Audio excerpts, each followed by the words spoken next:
And we are live. Ladies and gentlemen, boys and motherfucking girls, welcome to a Thursday night episode of PM in the PM Pong and Mav in the PM. Happy gamescom week, everybody.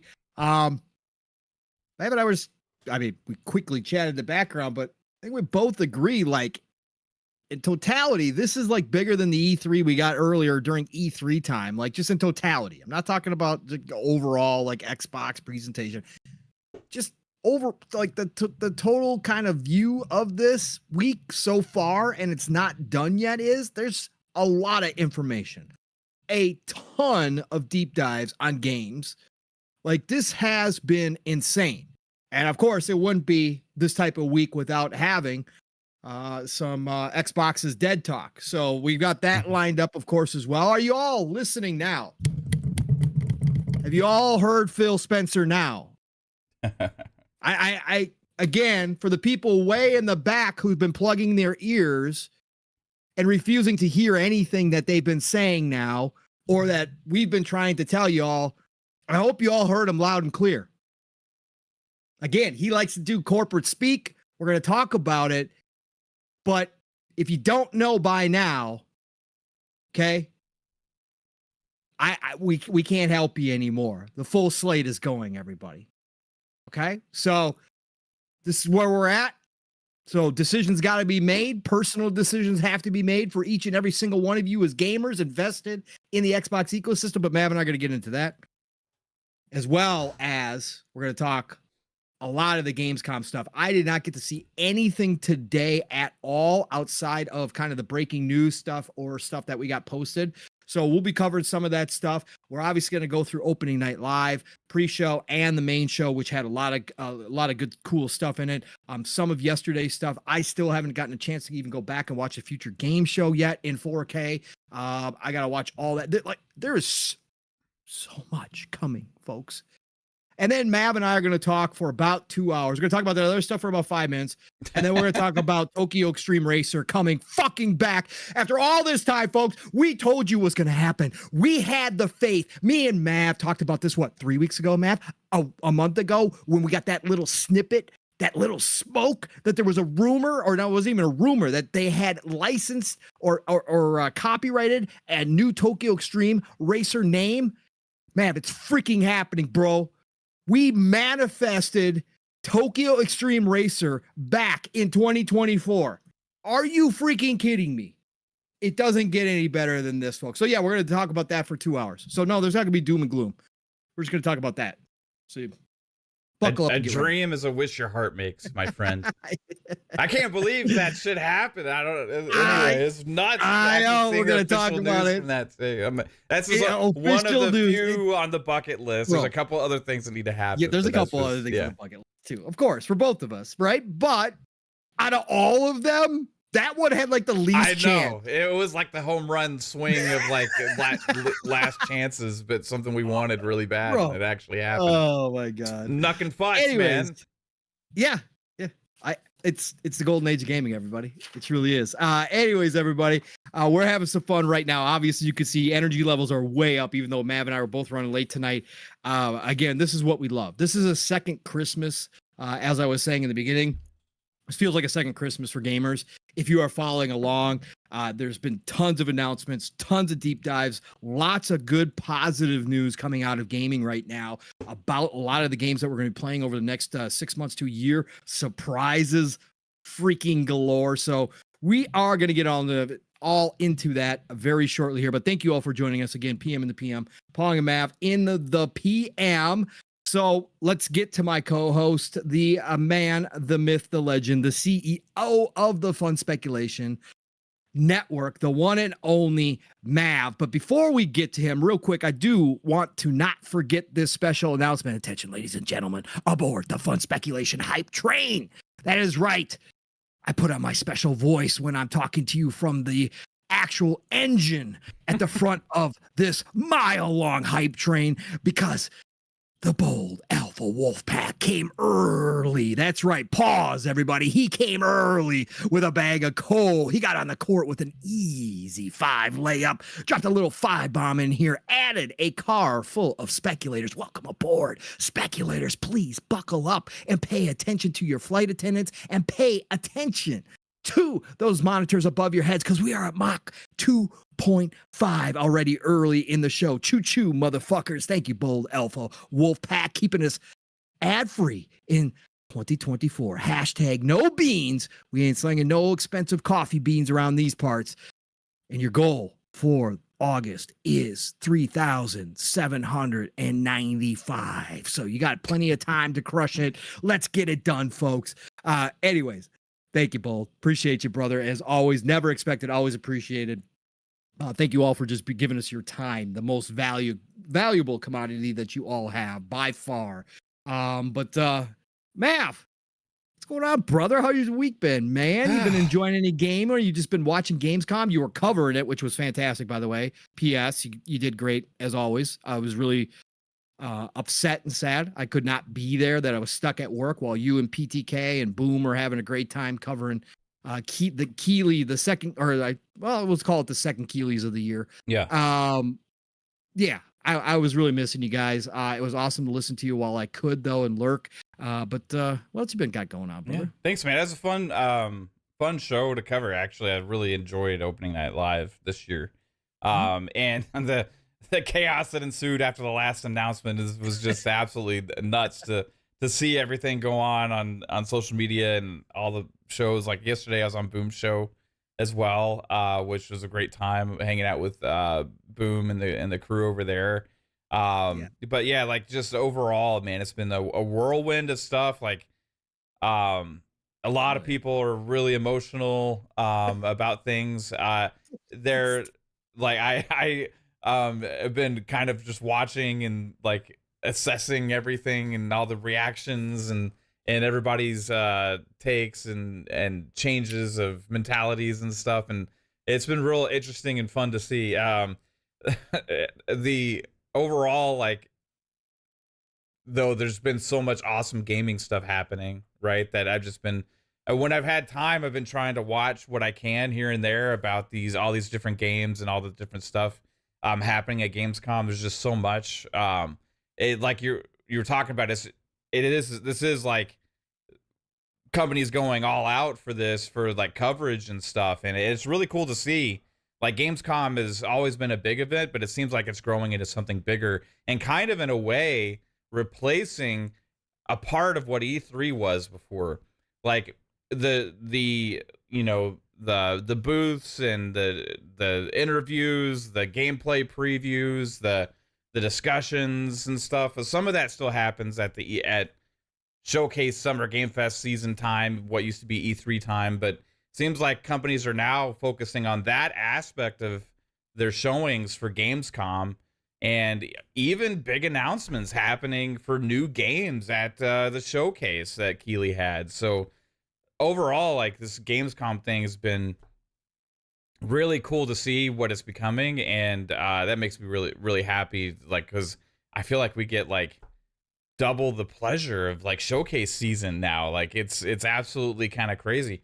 Also just been playing games. I'm playing Madden.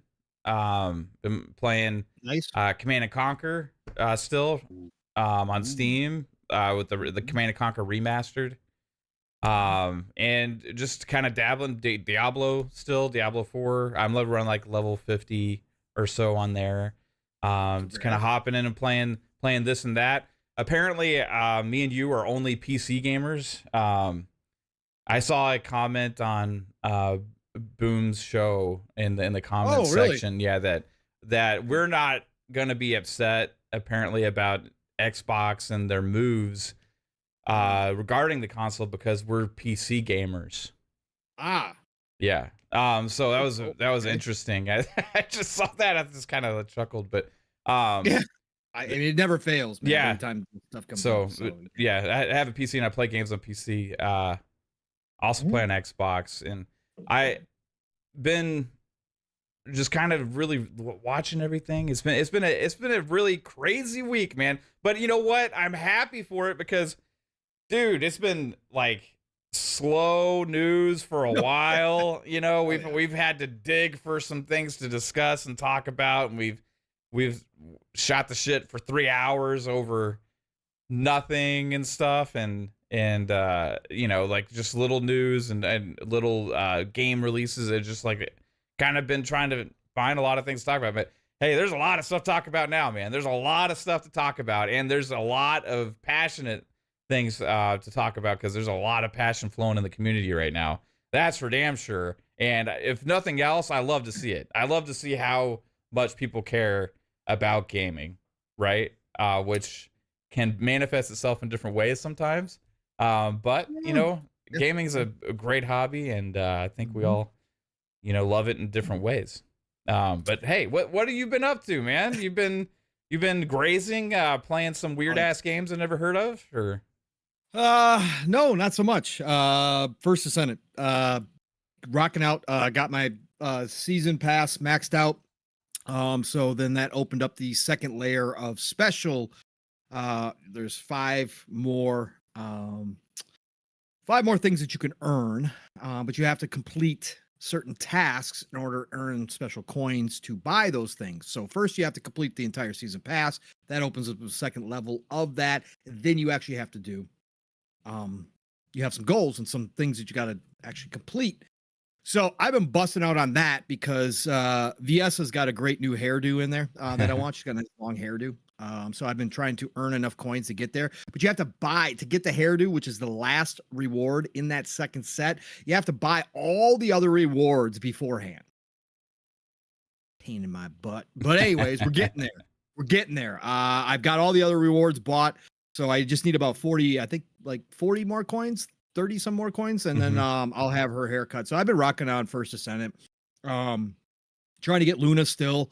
Been grinding the hell out of it. It's a 10% shot at her main blueprint, where you got to go and do it. And I've probably been through that probably 15 times now and still haven't gotten it. So yeah. So just rocking out on First Ascendant, man. I'm trying to think if anything else has popped up that I haven't. No, but Atlas Fallen just dropped into Game Pass this week, yesterday. I got that downloaded, so I will be trying that out this week as well. Was there anything else that I popped into? Popped into a little bit more. Nobody Wants to Die. Fantastic, beautiful. Again, can't say enough about that game. And then Signy, which I didn't talk about last week on PM the PM, but I did talk about on Living Split Screen, and I just got Brother Mike to from NLG. Shout out to Brother Mike, who hates Tokyo Extreme Racer and did a terrible review on it back in the day when he was actually a professional reviewer. But got him to pick up Signy, which is that shmup that just came out from Konami, published by Konami. And they were giving it away free on Epic for a week initially, and I picked it up on the Epic Game Store. But it's out everywhere. So if you like shmups, go pick up Signy. It is a modern day. Like, we just don't get those games anymore. For anybody who doesn't know, shoot 'em up, Bullet Hell. Yeah. A lot of people call them Bullet Hell. They were extremely popular back in the day. We used to get a ton of them in the arcades, on consoles, everywhere. Just don't see a lot of new ones anymore. There's a lot of classics that keep getting remade, like R-Type and those types of games. You'll see them come back in different forms, but we just don't get new ones. But the Konami published this one, and it is top of the line as far as shoot 'em ups go. The graphics are absolutely drop dead gorgeous. It is hard as hell, as I explained. I was talking to Steele about this on Living Split Screen. Hand-eye coordination obviously deteriorates. No matter how much we don't want to think it does as we get older, it really does. Video gaming helps keep it up. But when you're talking about Bullet Hell, you're talking about testing limits of this. If you go watch professional Bullet Hell players, they are fucking insane. Yeah. It is crazy what they pull off in those games.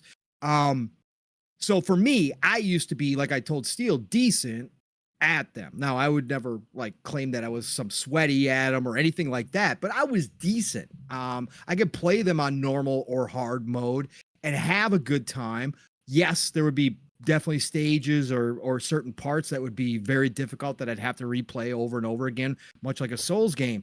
But nowadays, that hand-eye coordination is just not there anymore. But I love them still. So I jumped into Signy, and I didn't realize that it's kind of a roguelite as well. Mhm. And I'll tell you what I mean by that. So I jumped into Signy, put it on normal, thinking, okay, I'll have some tough times with this, but I'll get through it, no problem. Especially the early stages. I'll drop down later if I need to when we start getting the really hard stuff. First stage, yeah, no, dozen times, I think 15 times plus. Couldn't get past the first what I thought was the boss. Oh, that just happened to be the first mini boss. So I didn't even get to the boss. This level is long as hell, and I think you only have 2 lives on normal. Was not happening, folks. Was not happening. I was like, yo, Ratings okay, for well, let's drop it down to easy. And then I started looking at things too.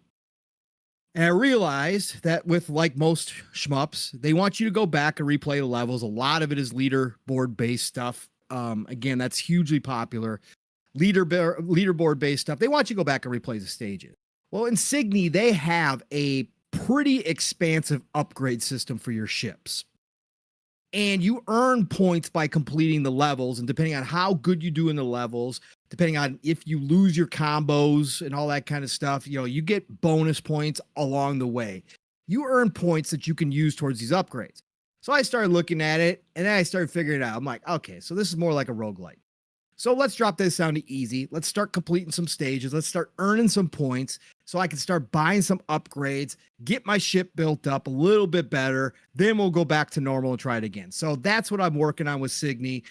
Played it for a couple hours. And once I dropped it down to easy, got through, I think, the first 2 or 3 stages. I can't remember, but they are absolutely gorgeous, beautiful levels. And there's enemies on the ground. There's enemies in the air. Everything about it is how much is it? Yeah, $30. $30. $29.99. Yeah, $30. Yeah. I wonder how long it is. $29.99. Like, playthrough. It depends. I think there's 7 or 8 stages. I want to say maybe a couple more than that. But the stages, they're long for shoot 'em for a shmup. They're long. Okay, we're talking like some of them are 20 minutes plus long, so they're long ass. Like you can just keep going. Like you think you're close and then you're not. Right. So, and it's got a whole story. It's got cinematics, which are really well done. They're done in like an anime style, almost anime CGI style. Really well done. They got a whole story. It's kind of near. It's kind of near like it's about machines that kind of like humans found on a planet abandoned, and there were like these giant titans. And they were all like dead, I guess you'd call it, or just inert. And they tapped into their power sources and started using their power sources and started finding, using their tech. And then all of a sudden the machines woke up and weren't happy. Right. So now it's kind of like this whole story, but like the machines seem to have some emotions. So now they're, the humans are trying to figure out why, like, is this like, are they conscious beings? Are we? So that's what I've gotten so far. But again, you could do for $30 for a 2024 shmup. If you're into that type of bullet hell, give it a go. It's well worth your money. Really high quality is what I'm saying. Published by Konami. It's nice game. So I'll give that one a shout out for sure. So brother Mike will be playing it on Sunday night. He thought too. He's going to throw it in the rotation. He thinks he might get to it Sunday night over on the NLG. Yeah. Yeah, that's all I've been doing, man. Like I said last week, man, we're kind of in that spot right before a massive amount of games come out. So I am getting ready. I already cleaned out Xbox room. Speaking of PC only player here, I cleaned out my Xbox memory. Yeah, right. I know, nuts, right? Why do you even have games installed on your hard drive? I don't understand. I know, right? Right. I've been playing the First Ascendant, by the way, on Xbox for most of the week. A little bit of PC here or there, but Xbox for the most part. Cleaned out the memory because we got Call of Duty beta coming, which of course I'm going to jump into. We've got Star Wars Outlaws, which I'm going to try both on PC because I'm going to join Ubisoft Plus Premium, like I told y'all. So I'm going to get early access. So I'll be trying it on PC and console as well. So I get both of those experiences. So I got to open up a room for that. Age of Mythology is already pre-installed on the console, everybody, because I will be playing on the console, Age of Mythology, and Retold. So that's installed. And then a week after all that drops, Mav, Space Marine 2 early access starts. It's freaking on, bro. Space Marine 2 is on. It's going to be relentless, like the next couple months. Yes. Oh, yeah, no, through December. We're done. Yeah. Every month is going to have, at least for me, 3+ games every single month from here on out. Yeah. It's nuts. It's bananas. And then that goes into next year, really, because like, correct. Well, I think we're waiting for probably something to be announced big for January, but Avowed is February. February.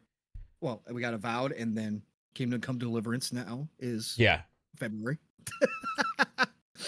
Yeah, it's gonna start stacking again. It's crazy. It's absolutely crazy. And also, I would imagine probably around that time, Towerborn would be early 2025 for the Xbox preview. If you're excited, if anybody's excited for Towerborn, but that's obviously Steam early access. So if you want to play it in Steam, you're going to be able to do that sooner than later. But yeah, they did confirm 2025. I think early 2025 for that. So I'm hoping it means January. That would be a good time for that, I think. It'd be a great time. It'd be a great time for that too. Yeah, it's like you said, Matt. There's no. This is the avalanche, and it's going to continue. And next year's already looking beyond.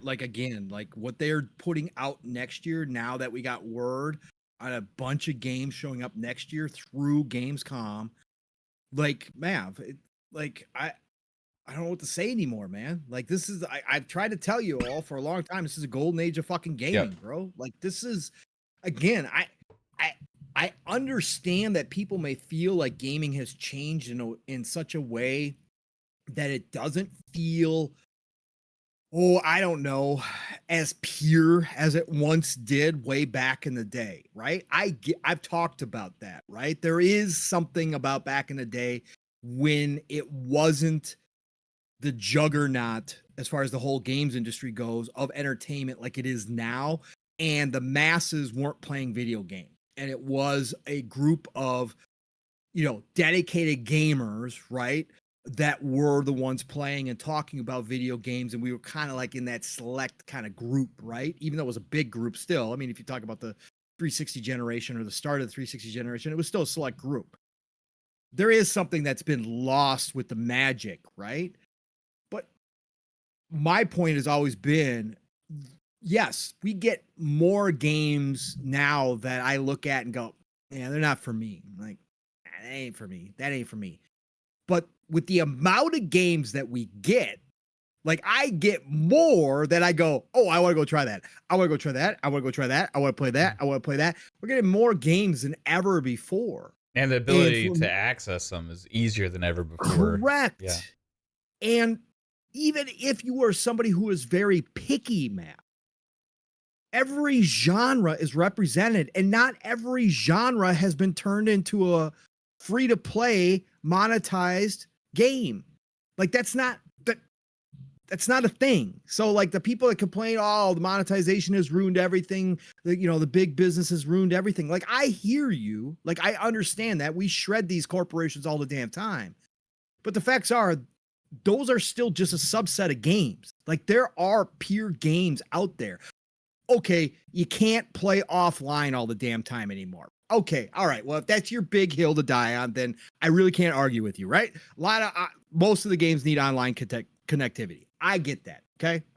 But overall, man, if you are a gamer in 2024 and have been during this generation, you've got more games than you know what to fucking do with at this point. Like literally, like there's no way you're playing every game you want to if you're somebody who has a wide range of interests like I do or like Mav does. There is no way you're playing every single freaking game you want.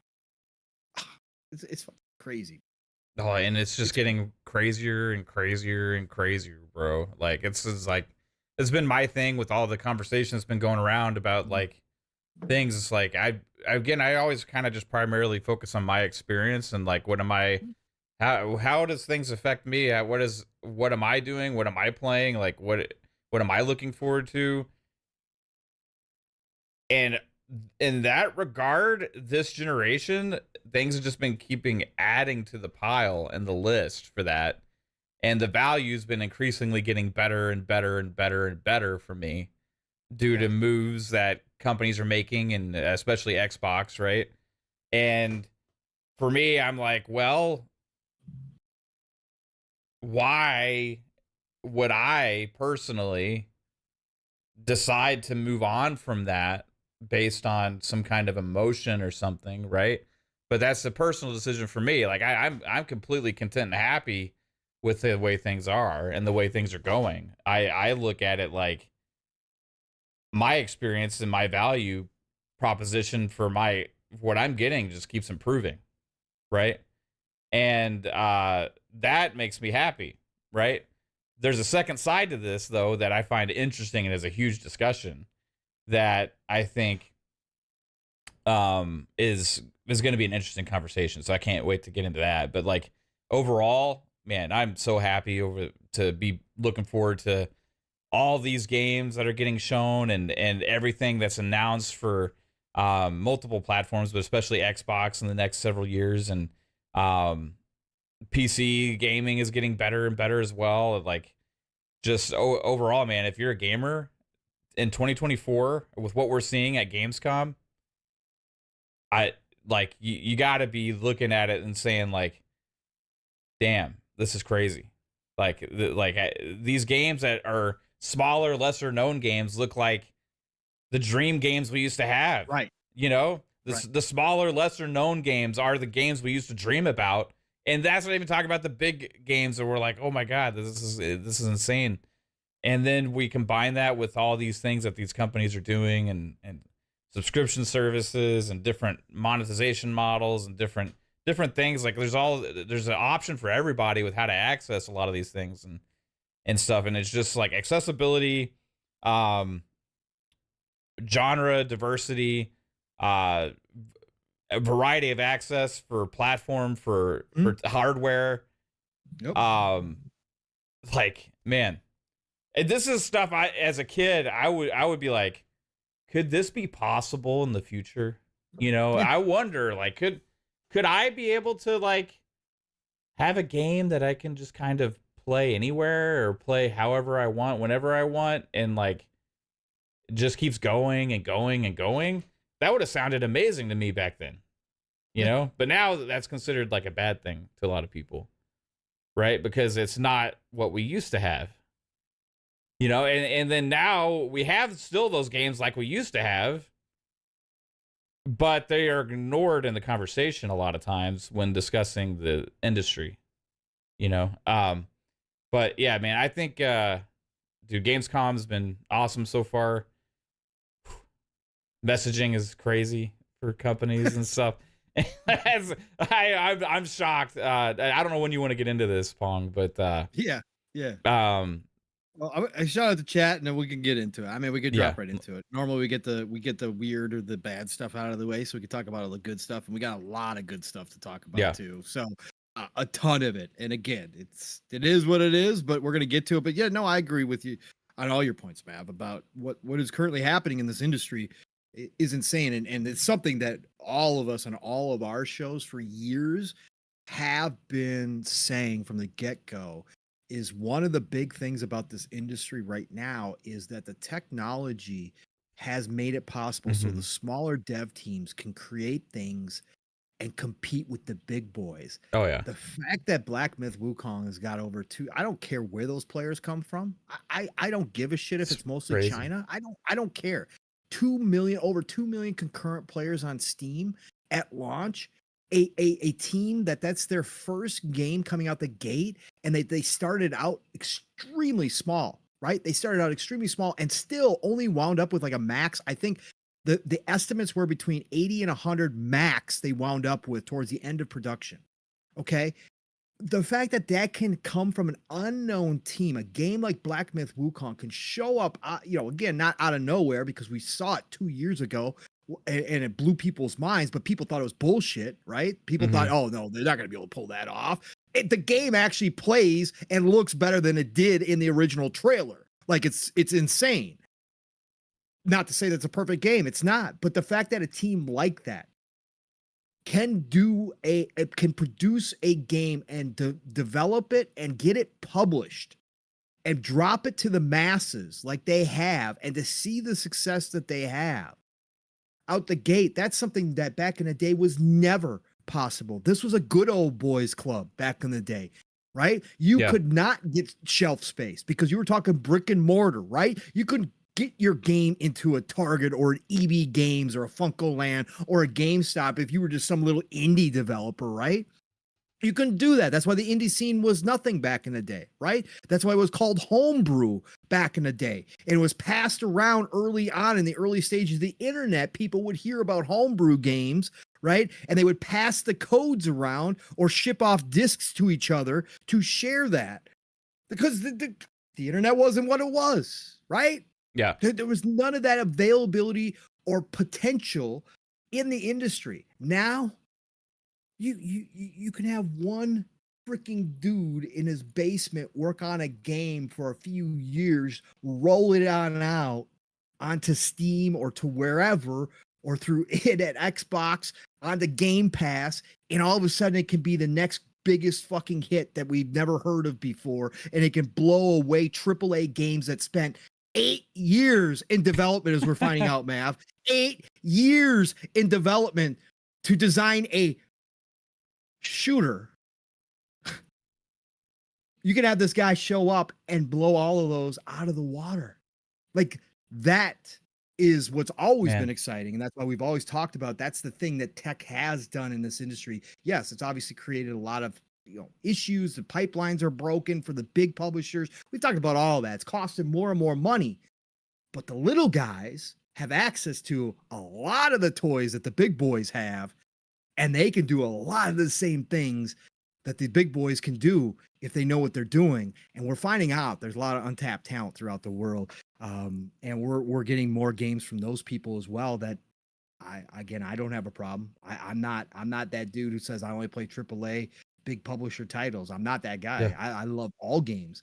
So I get to play a game like Nobody Wants to Die out of the blue. That's not from a big developer, from an indie developer. But it looks like a AAA game because it's on Unreal Engine 5. It's got a great story. It's got great acting. Like, it's got everything you want out of a big budget game, but it wasn't a big budget game. And it's only like $25, man. Yeah. That same game back, if it was made like in, for sure. Easy. Yeah. Great. So yeah, man, all your points are well taken and well received, because it's true. All of it's true right now. That's why I say this is the golden age. And plus we're getting the return of IP that we never thought we'd see return. There's just so much going on right now to be thankful for. Yes, it's not all great. It's not always rainbows and unicorns. We all know that. Like, the industry's got its issues. We've talked about those at length, right? But at the same time, as a gamer, as a pure gamer, and again, I've never claimed to be anything else. For anybody else out there who still has this idea that just because we're on an Xbox show, or just because Mav runs a show called Xbox Ultimate, that's all he plays on, and that he's an Xbot. None of us have ever claimed allegiance to anything other than gaming. Yeah, I've been open about preference. Yeah, I prefer to play on Xbox. Preference is a thing, but we ain't worshiping plastic around here. But we've been one thing or the other, Pong. We've been, when we criticized Tango, GameWorks closure and Arcane Austin closure, we're pony bots, right? We sound like PlayStation guys. Yeah, even though barely even touch PlayStation, you don't even have one, right? I don't have one. First time ever. Yeah, like I only pretty much played GT7 like barely on PlayStation. She was the only PlayStation game I touched. And then with my take on Xbox and everything now, I'm like a huge Xbox fanboy that can't deliver criticism now whatsoever, and which is not the case, because I have been actually also. But that's been labeled. But then also, we don't care because we're PC guys. So like it's just like I think the chat sometimes, or people out there that don't really understand the history or know who we are as gamers and all that kind of stuff, are just try and quick to label somebody based on one opinion or take. Obviously, because you say this, you fit into this category, and that's where you belong. And like it always fluctuates depending on the week and everything. And it's like you would think people over time would learn like kind of what your ideas are and stuff, you know. But like overall, people don't remember. Like it's just whatever you say that week, based on whatever the current topic is, and you know, and that's fine because that's the position that we're in for having a show and delivering our voices on content. It's just funny to see sometimes the labeling of everybody when the honest truth is, and when I can say about everybody, maybe except for Psycho, he's kind of a fanboy. He is kind of a bot, bro. He is a bot. I tell him that in the DMs all the time. Like every single one of us in the FunSpec fam, we're just fucking gamers, and I think all of us prefer Xbox like as a platform this generation. And for me, I've preferred Xbox ever since the Xbox, the original Xbox came out. After I finally got one, I just kind of migrated there, and I've always preferred it. And I've been honest about it. Yeah, and I get one for every TV in my house, every generation, bro. Like I got to be able to play it anywhere. But so these things matter still when these business things happen and these conversations are had. But still, ultimately, what it comes down to is me and my experience, and I've never been like I have to just only play on Xbox or I only have to stand on this square or whatever, because guess what? If there's something on PlayStation I like, I'm going to play it, and I'm going to praise them when they do something I like, and I'm going to shit talk them when they do something I don't like. And I'll tell you what, this past generation, and even going into last, there's been a lot more of that than there has been on Xbox. Xbox has done a lot more for me as a consumer and value and everything for a long time now, that going back into ever since kind of the Phil Spencer era took over and everything they've been doing there. I mean, even before that, I've still preferred the Xbox games. Like, so like in general, everything still affects me, but I haven't been affected in a bad way. So unless I'm affected in a bad way, then it's hard for me to be emotionally upset over anything. Like I just kind of look at this stuff and say, hey, this is industry and this is what's happening and it's interesting conversation. The other side is what I find is interesting with the messaging now, and I think there was a clear message sent. That's the crazy thing. I did not expect that whatsoever. I was like, okay, dude, say hi to we got to say hi to the chat because we got to say hi to the chat. We'll start with it. I got to say hi to the chat, but yeah, no, 100%, Mav. And again, just to wrap up the other nonsense again, I like this now when this things start happening, because more and more people are starting to wake up to how many cultists there actually are out here on both sides, right? I mean, again, the pony side has always been pretty clear. They're cultists, okay? They believe. But the Xbox guys, now we got the Xbox cultists turning on other Xbox people. And again, it's exposing them as oh no, it's Alex likes to play in his background. I wish I had that song. But exposed. It is yeah, exposed. Yeah, exactly. It is good for everybody to see it, because the thing that I like to say, and it's not out of, again, I don't hate these people. I don't know most of these people like that, right? It's not hate at all. It's just the simple fact is you lost your way when you forgot the core of all of this is gaming. You can have fun with your little tribalism and do your little shit. That's whatever. That gets you off each day. That's fine. Do your thing. But when this stuff is like clear as day, what's going on, and the console war is over. Okay, it's over, right? And again, I don't agree with it, and we're going to probably talk about it. And there's a couple things I do want to bring up that I think people do miss when they say, "Oh, it's fine, everything's okay." Generally, I agree as a gamer, but I think there is a couple things that people do forget about. But it's over with. Okay, the cults are done. Okay, there's no more of this stuff. So this fake gatekeeping that we have that's always been fake in this community, where most of the gatekeepers themselves aren't gamers or started gaming a generation ago and think that they like to talk like they've been gaming for decades and they haven't been. It's clear as day, but the facts are the facts. It's over with. Or some of those guys so now, are also gone now and just disappeared off the face of the earth, disappeared off the face of, or they're gatekeeping a different. They're gatekeeping else. differently. Yeah. They're fighting for something that is dead, Mav, is the point. That never really existed, if you really want to get down to it, but they worship plastic more than they want to game, right? And to me, that is actually sad if you're going to be in this community talking about games and as a gamer, right? That is kind of sad. So that doesn't work on any of us. It's never worked on us. Mav and I've got all the stories. You've heard some of the stories here. We've been told to shut up by multiple groups of people from all over this community. It doesn't matter who the hell it is. We've done our thing and we've continued to do our thing. But I like that people are starting to wake up and notice. Like, the cultists are real. Like, they care more about the plastic than they do about the gaming itself. And again, that at the end of the day is what I think has been lost, because no matter what, even if back in the day I had been a Sega fanboy and I said I would have been, I probably would have been out here console warring. I still owned all the consoles at the same time. And I still played games wherever I wanted to play games at that I thought were going to be cool if I had access to them. That's never changed for me. So my heart as a gamer has never changed. And now it's even stronger than it's ever been, because the industry is evolving. So it is good that those people are getting exposed. And I do like this now, because more and more people are saying, hey, what are we doing here? Why are we doing this? What do you mean I can't criticize Xbox? Okay, who are you? What? Of course I can criticize Xbox if I don't like what they're doing, the same way I criticize PlayStation if I don't like what they're doing. Anyways, all right, let's get this chat shout out and then we'll get down to business here. Let's see, we got the Dr. Dingle Nut in here. What's going on, Doctor? We got the Silver Afro saying a lot of dinosaurs in these gaming streets who refuse to look up. Yeah, new ones too, though, Silver. New ones. I'm a dinosaur, not a dinosaur in this community by any stretch, right? Not even close. But just as gamers in general, but a lot of new people showing up too, trying to think that they run something and they don't run shit. It's really weird, man. But yeah, I understand the sentiment there for sure, Silver.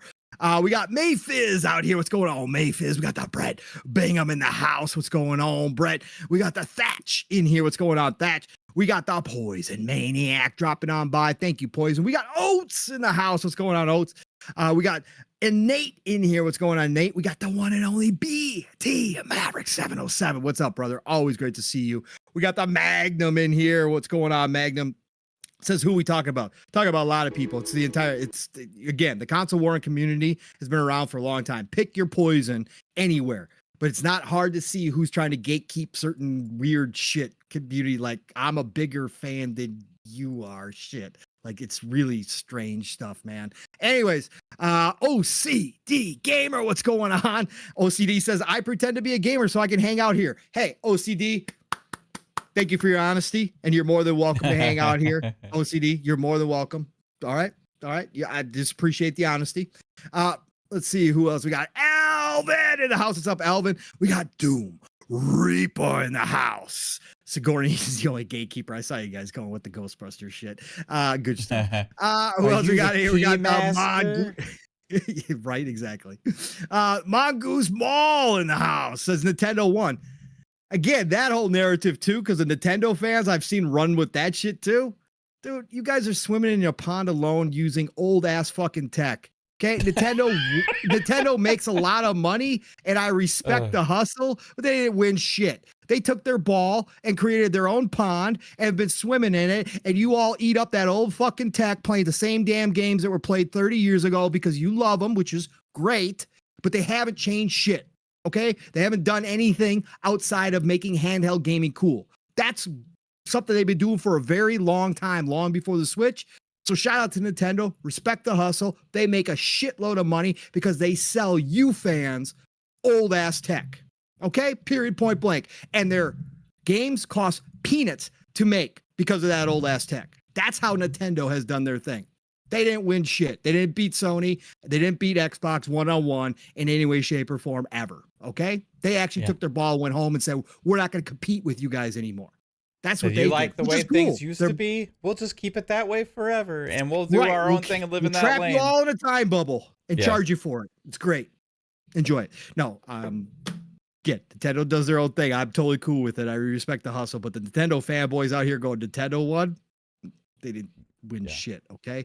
Anyways, they got a huge fan base. That's what they got, which is great. James Thomas is in here. What's going on, James Thomas? We got who else in here? We got Niturnal in the house. What's up, Niturnal? We got the Beer Baron in the house. What's going on, Beer Baron? Always good to have you a part of the show. We got the Boomer Benz in the house. What's up, Boomer? Boomer Ben says, scary to think I was 31 when the OG Xbox released. When was it? 2001, right? I think so. Yeah. Math? Yeah. So I was behind you, Boomer, but not too far. I was 26 at the time. I was 18 years old. Yep. So it is crazy, Boomer, to think when you start thinking about that shit though. There's Psychonauts, brother. Psychonauts showing up. Yeah, what's going on, bot? I love he puts his own bot emote in there.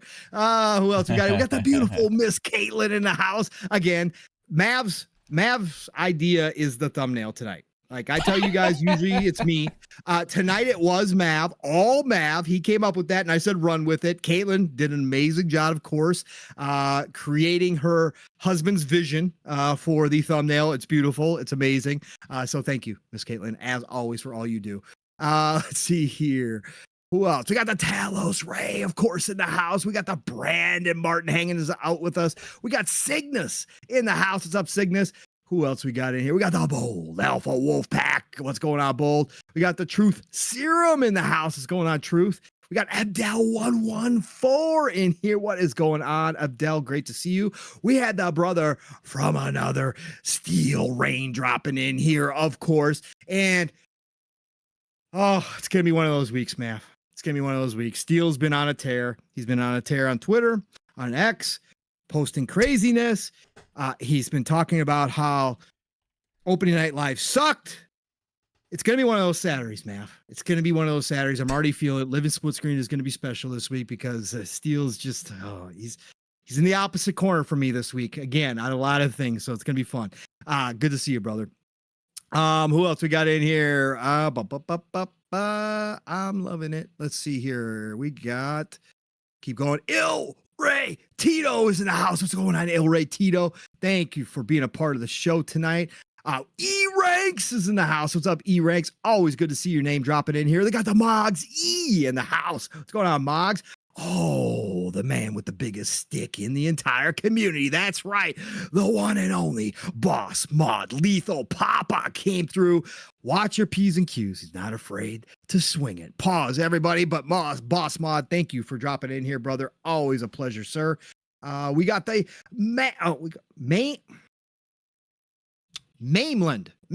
We're going to go with Mainland. What's going on, Mainland? Good to see you dropping in here. We had a bot in here. We haven't had a bot in here for a long time. Yeah. We had an Indiana Jones bot in here. How long has it been? We used to get them all the damn time. Remember that? Man, remember the porn bot? Oh, God. That was like everybody in YouTube was infested with porn bots back in the day. Yeah.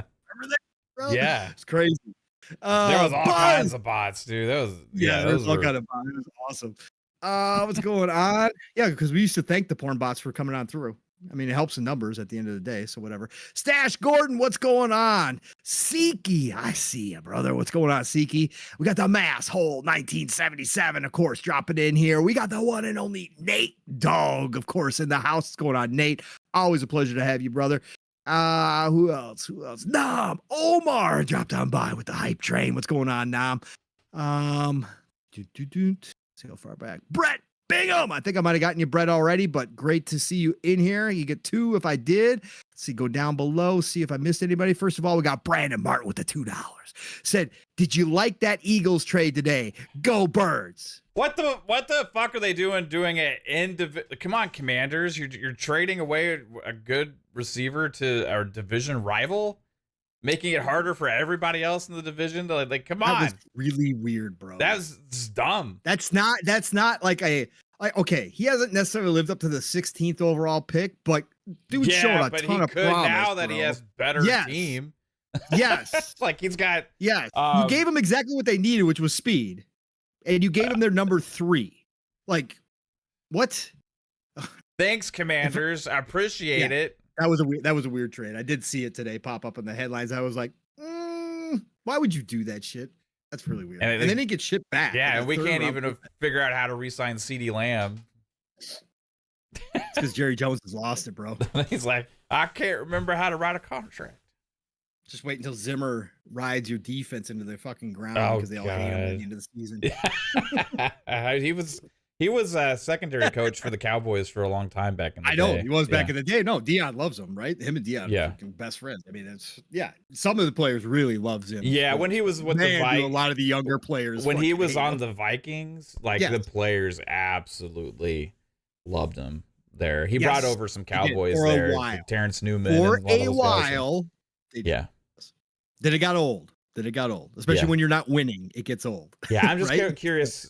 I don't want to get too much sports talk, but I'm just curious, like the transition from the defense to his style is different. What the Cowboys have been running with the way the corners play and stuff. So complex too. Yeah, it'll be interesting to see. He runs a lot of different fronts, so it's gonna be fun. Nathan Hardman is in the house. I see you dropping in here late.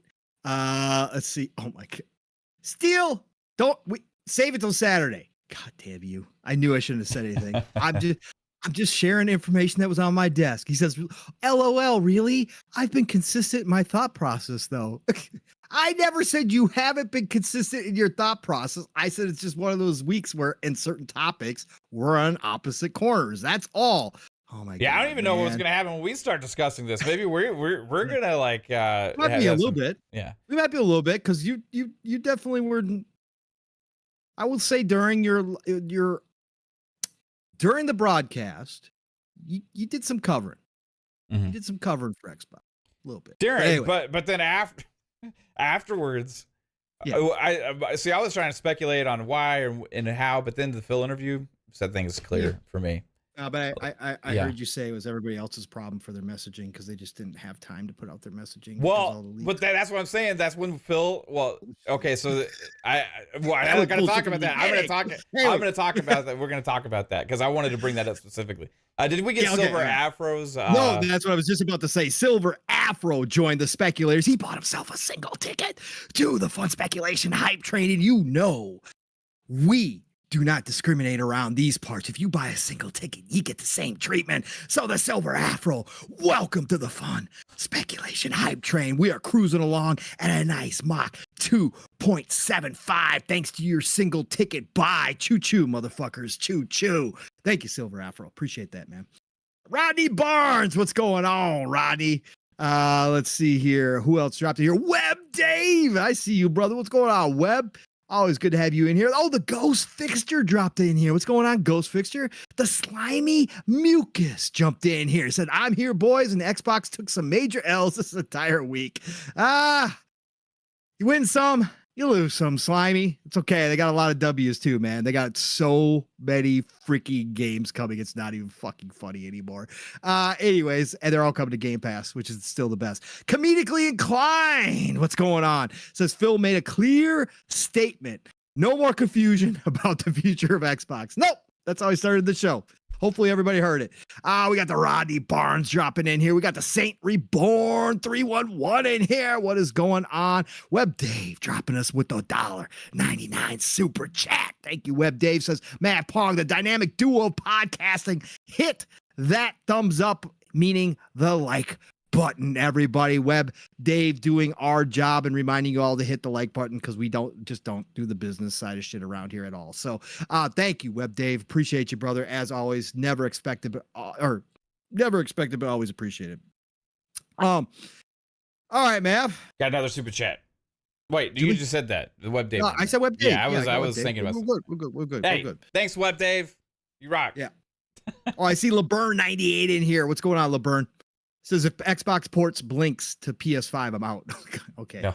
If Blinks is your line, that's where you're drawing the line. Everybody has that game, you know? Yep. All right, man. Let's get into it, brother. Let's just dive right in, man. Again, for anybody who doesn't know, this week, Gamescom. Opening night live. Xbox bitch slaps the Xbox community. Jeff Keighley got a little extra excited during the Indiana Jones one more thing announcement, because there was one more thing for Indiana Jones, and we got the date, which was fantastic. What was even the date, man? I don't even remember. December 9th. December 9th. That's right. Oh God, that's right. That's why we couldn't fit Avowed in this year. Fuck, man. Yeah. That was just too much at the end of the year, man. It's just too much. It's just too much. Couldn't have Avowed dropped. Anyways, I won't go on my rant again. So December 9th is for Indiana Jones. But then there was one more thing, everybody. And like I said, Keighley got a little extra twinkle in his eye. Did a little extra skip on the stage as they came back from the announcement for December 9th for Xbox and PC, and said, but just one more thing. And then they got the reveal up there. They did a whole special reveal screen, and they revealed spring 2025. Indiana Jones, The Great Circle, coming to PlayStation 5. That's right. And the internet blew up. That was the end of that. Saved it for the end of the show. Bro. Last thing. One more thing.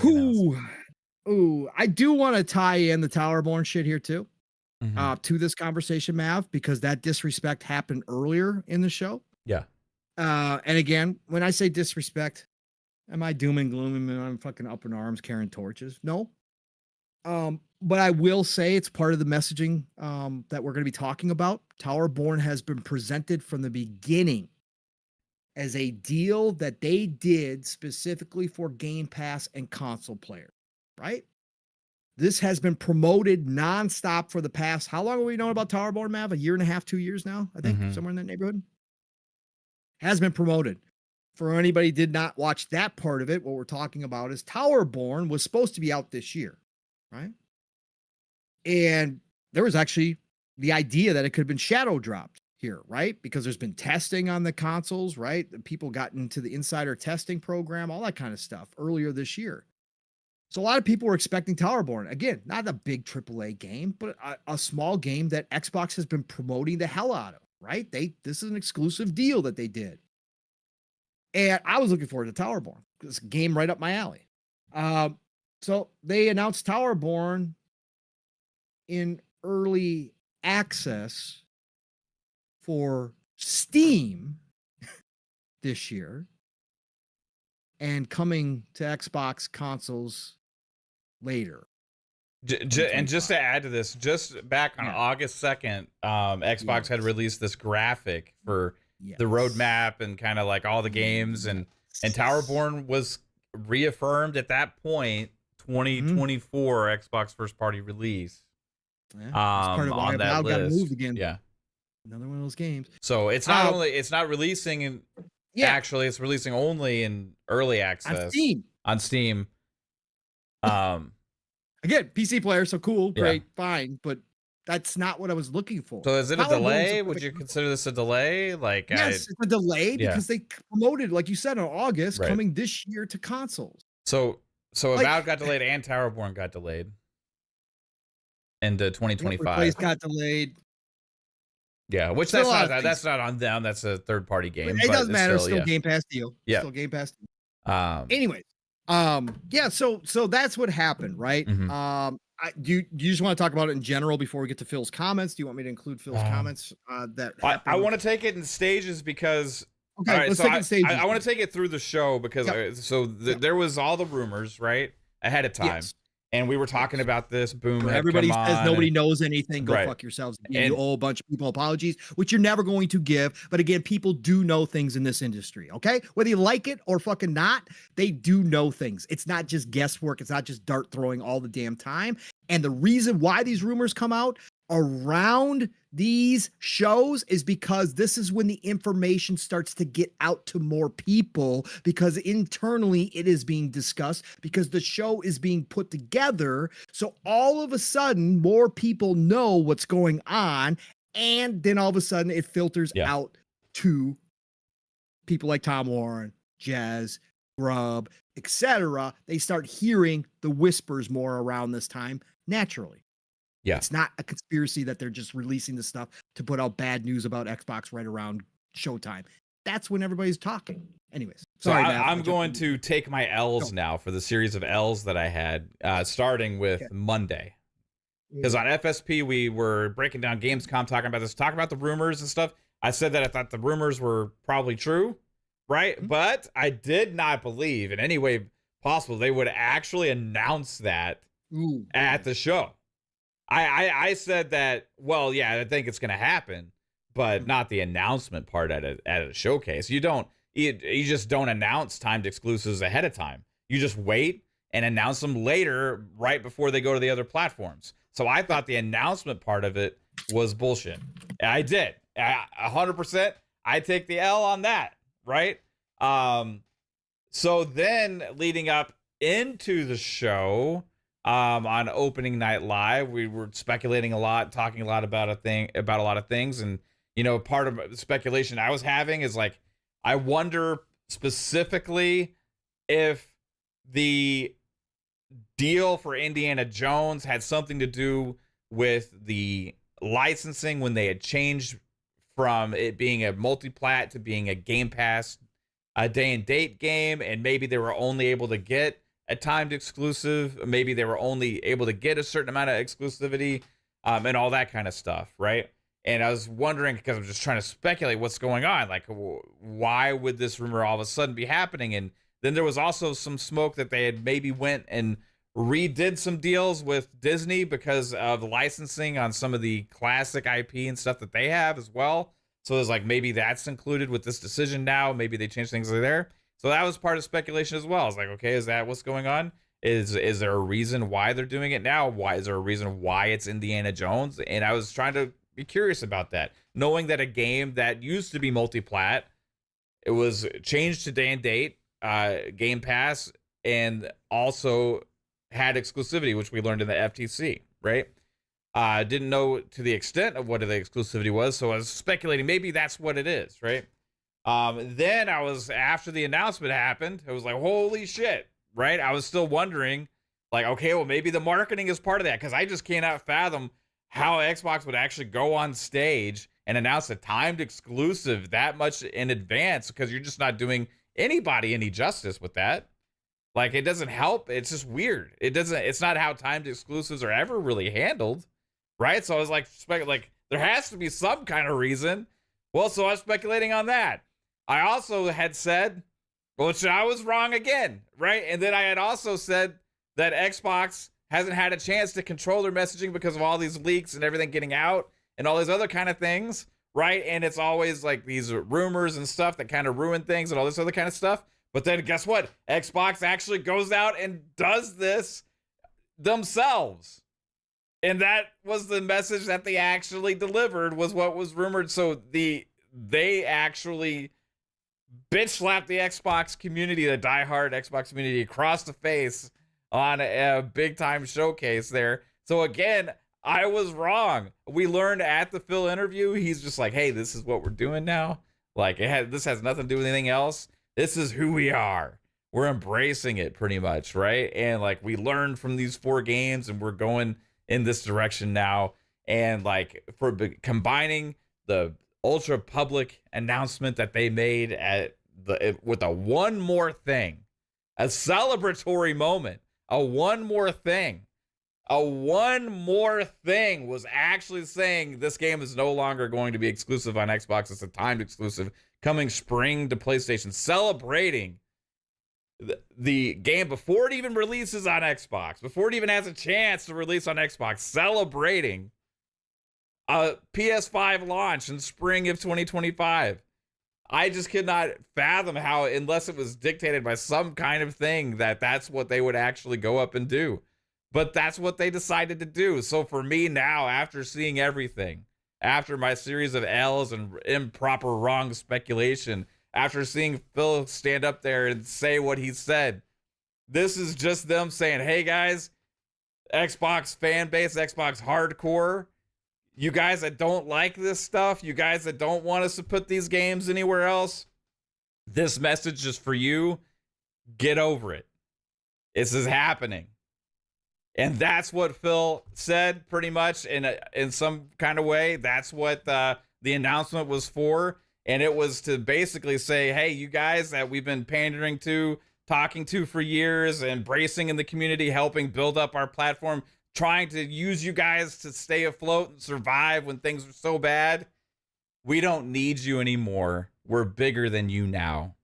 We're a huge multi-platform publisher that's one of the biggest in the world across all these other things. And guess what? We're going to do what works for us. It doesn't matter what you say. It doesn't matter if you get upset, because we got a million other customers out there besides you guys now.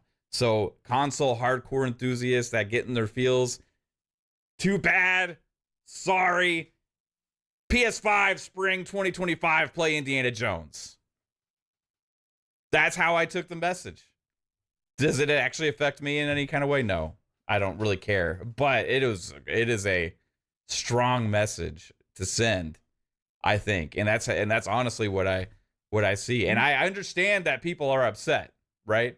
What I don't understand is affecting your own value in the future, like your own experience, because you're in your feelings a lot now, that you are basically penalizing yourself and punishing yourself for like access to games, the value proposition, and all these other kind of things because you got upset that they did this to you, right? But however, if you are that person, you make this decision you make, hey, be that guy. Cool. For me, I'm just going to keep playing my games where I want to play them and get the best value I can. But yeah, ultimately, man, it was crazy. I could not believe at a gaming showcase, before 4 months before a game even launches on the Xbox, it's supposed to be exclusive, they announced it coming months later, 3 to 6 months later, on another platform. That's fucking crazy. That is fucking crazy. It's crazy. It's nuts. It's a different day and age, man. Different times. It's again, the messaging couldn't be more clear. I'll get the Elvin super chat here in a second too. I saw it. But like you said, the messaging couldn't be more clear. We've been out here trying to tell everybody, man. Again, Phil is a master at CEO speak and wordplay. He's been using it for a long time. We talked about how in February, when they did their podcast to explain their business strategy, that it was quite clear that it wasn't going to be just for games, but that, he was using wordplay then to fool around with things. It's quite obvious. Again, at the time, when he did the, Indiana Jones, it's not Indiana Jones, it's not Starfield thing.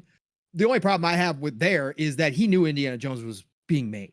Okay. They obviously had been planning this for a very long time. Yeah. Indiana Jones was in production for PlayStation. He knew it was going to eventually come. But again, it's his right as a CEO to play the games how he wanted to play. Like we talked about, Mav, at that time, we still think that there was an internal struggle going on amongst the strategists of how this was going to go down. Like we said from the beginning, the money men were obviously involved heavily now in Xbox. They are ripping off the Band-Aid. They are done with any of the back and forth. Obviously, the decision has been made. It's interesting in every one of these interviews, Pong, but Phil's always like, we have to make money for Microsoft. Yeah, right. But he made it very clear here. Because in this interview, this is the first interview where they never once, him or Sarah, never mentioned exclusivity one time, man. Yeah. Not once. Whole slate. Not timed exclusivity, not permanent exclusivity. No exclusivity was talked about in any of the quotes. I watched the entire interview, okay? Never once was it mentioned in any form whatsoever. So let me read off his quote since you brought it up real quick. Phil said, Indiana Jones coming to PlayStation 5 is a strategy that works for us. And he said that also is just in games in general. We said that, quote, we said we were going to learn launching 4 games last year. We said we'd watch what I see when I look at in our franchises what I see when I look is our franchises are getting stronger. Our Xbox console players are as high this year as they've ever been, of course, because you got half the base still on Xbox One, of course. We run a business. It's definitely true inside of Microsoft. The bar is high for us in terms of the delivery we have to give back to the company because we get a lot of support from the company. That's just amazing. And what we're able to go do. Wish your marketing budget was a little bit bigger. I will say that. But obviously, Game Pass and everything else that they're still doing, that's a part of it. Quote, people are looking for ways to grow. The industry is changing. I think us as fans, as players of games, we just have to anticipate there are going to be more change in how some of the traditional ways games are built and distributed. This is the curious part I'm fascinated by. I want to see what he means by this down the road. The way games, in how some of the traditional ways games are built and distributed, that's going to change. The end result has to be better games that more people can play. So those are some of his quotes from the interview, some of the most prominent ones. Shout out to Shinobi who put those out there, by the way, too, on X. So yeah, for me, Mav, this didn't shock me again. From all the rumors, don't care about the rumors. I think people know things, but all said all along, it's not going to shock me if all the rumors wind up being true. It's not going to shock me when they announce Starfield. It's not going to shock me if they announce Halo Infinite. It's not going to shock me if they announce Gears of War E-Day is going multiplayer. It won't shock me if Gears of War, in fact, is day and date on PlayStation. It won't shock me in the least. Okay? This is what we talked about. This is the evolution, but Phil, in this interview with Sarah, made it quite clear. Now, to me, this solidifies the idea that their next console, because again, we never doom and gloom for Xbox for this evolution, okay? Yeah. But it definitely solidifies for me that their next hardware, the handheld and the box, are going to be hybrid. That they are going to go for the all-in-one box where you can play on multiple different ecosystems, and they're going to try to sell their hardware this way. We've never seen a third-party publisher, which is Xbox, one of the world's biggest, if not the biggest at this point, third-party publisher, try to sell hardware on top of it. We're gonna see this. This is why this is all so freaking cool to me, and why it excites me for next gen, because they do have to get creative The on how they're closest going to try to sell hardware. thing to that would be actually Steam, right? I mean, they don't like hardly make games anymore, but don't, but as a storefront, say, and all, technically speaking, right? I'm just saying, like, this big of a third-party developer, right? A publisher, I should say. So this is going to be wild to see how they do this and how they position the hardware. Now, I think a lot of us have talked about this. Some of us do believe that it's going to be an enthusiast kind of system. Could be much more expensive than we're used to, but obviously the idea of a console that can play your PC library and has the ease of use, right, that we all talk about. That's why I still play on my Xbox a lot of the time, even though I own a PC that's certainly more capable than my Xbox, is the convenience factor. If they can nail that, right, I think things get really interesting. Mavs brought up the great point. GTA 6, Xbox could have the only handheld that you can play GTA 6 natively on until PlayStation launches their handheld. And we still don't know if that's how far along that is, where that is. So there's a lot of interesting things that are going to happen here. But this interview made it clear. This moment on opening night live, having Indiana Jones saved for the last announcement, which was big. Everybody wants to see the date. A lot of us are excited for Indiana Jones. But like Mav said, to not only have it there at the last thing, but then the one more thing that they allow Keeley to get all giddy for, that he can announce that it's coming to PlayStation 5. That is a statement to the industry that the decision has been made. Like, if they were in flux before, if they were still trying to figure out how this was going to happen, they have decided. They are all in on this strategy. Phil said it. The strategy works for us. Again, not a single mention of exclusivity, timed or otherwise. There still obviously will be cases of timed exclusivity for sure. But the fact that that word was not used once throughout the interview, they have moved beyond that. That is not a part of their strategy anymore. Okay, or a main core part of their strategy. So all the slate, the whole slate, every game is going to be up to come elsewhere. Now, does that mean every game does? No, I don't think it means every game does. I don't think it means all their developers decide that they want to make their game for PlayStation 5 or Switch 2 or whatever down the road. I don't think that means that happens every single time. Could it? Sure. but I think that the option is going to be there. And I think that for the big games, for sure, they are going to bring them, whether it's delayed or whether it's day and date. That is going to be up to them internally. But I think we're going to start seeing that more and more. And again, as a gamer, Mav, it doesn't affect me, right?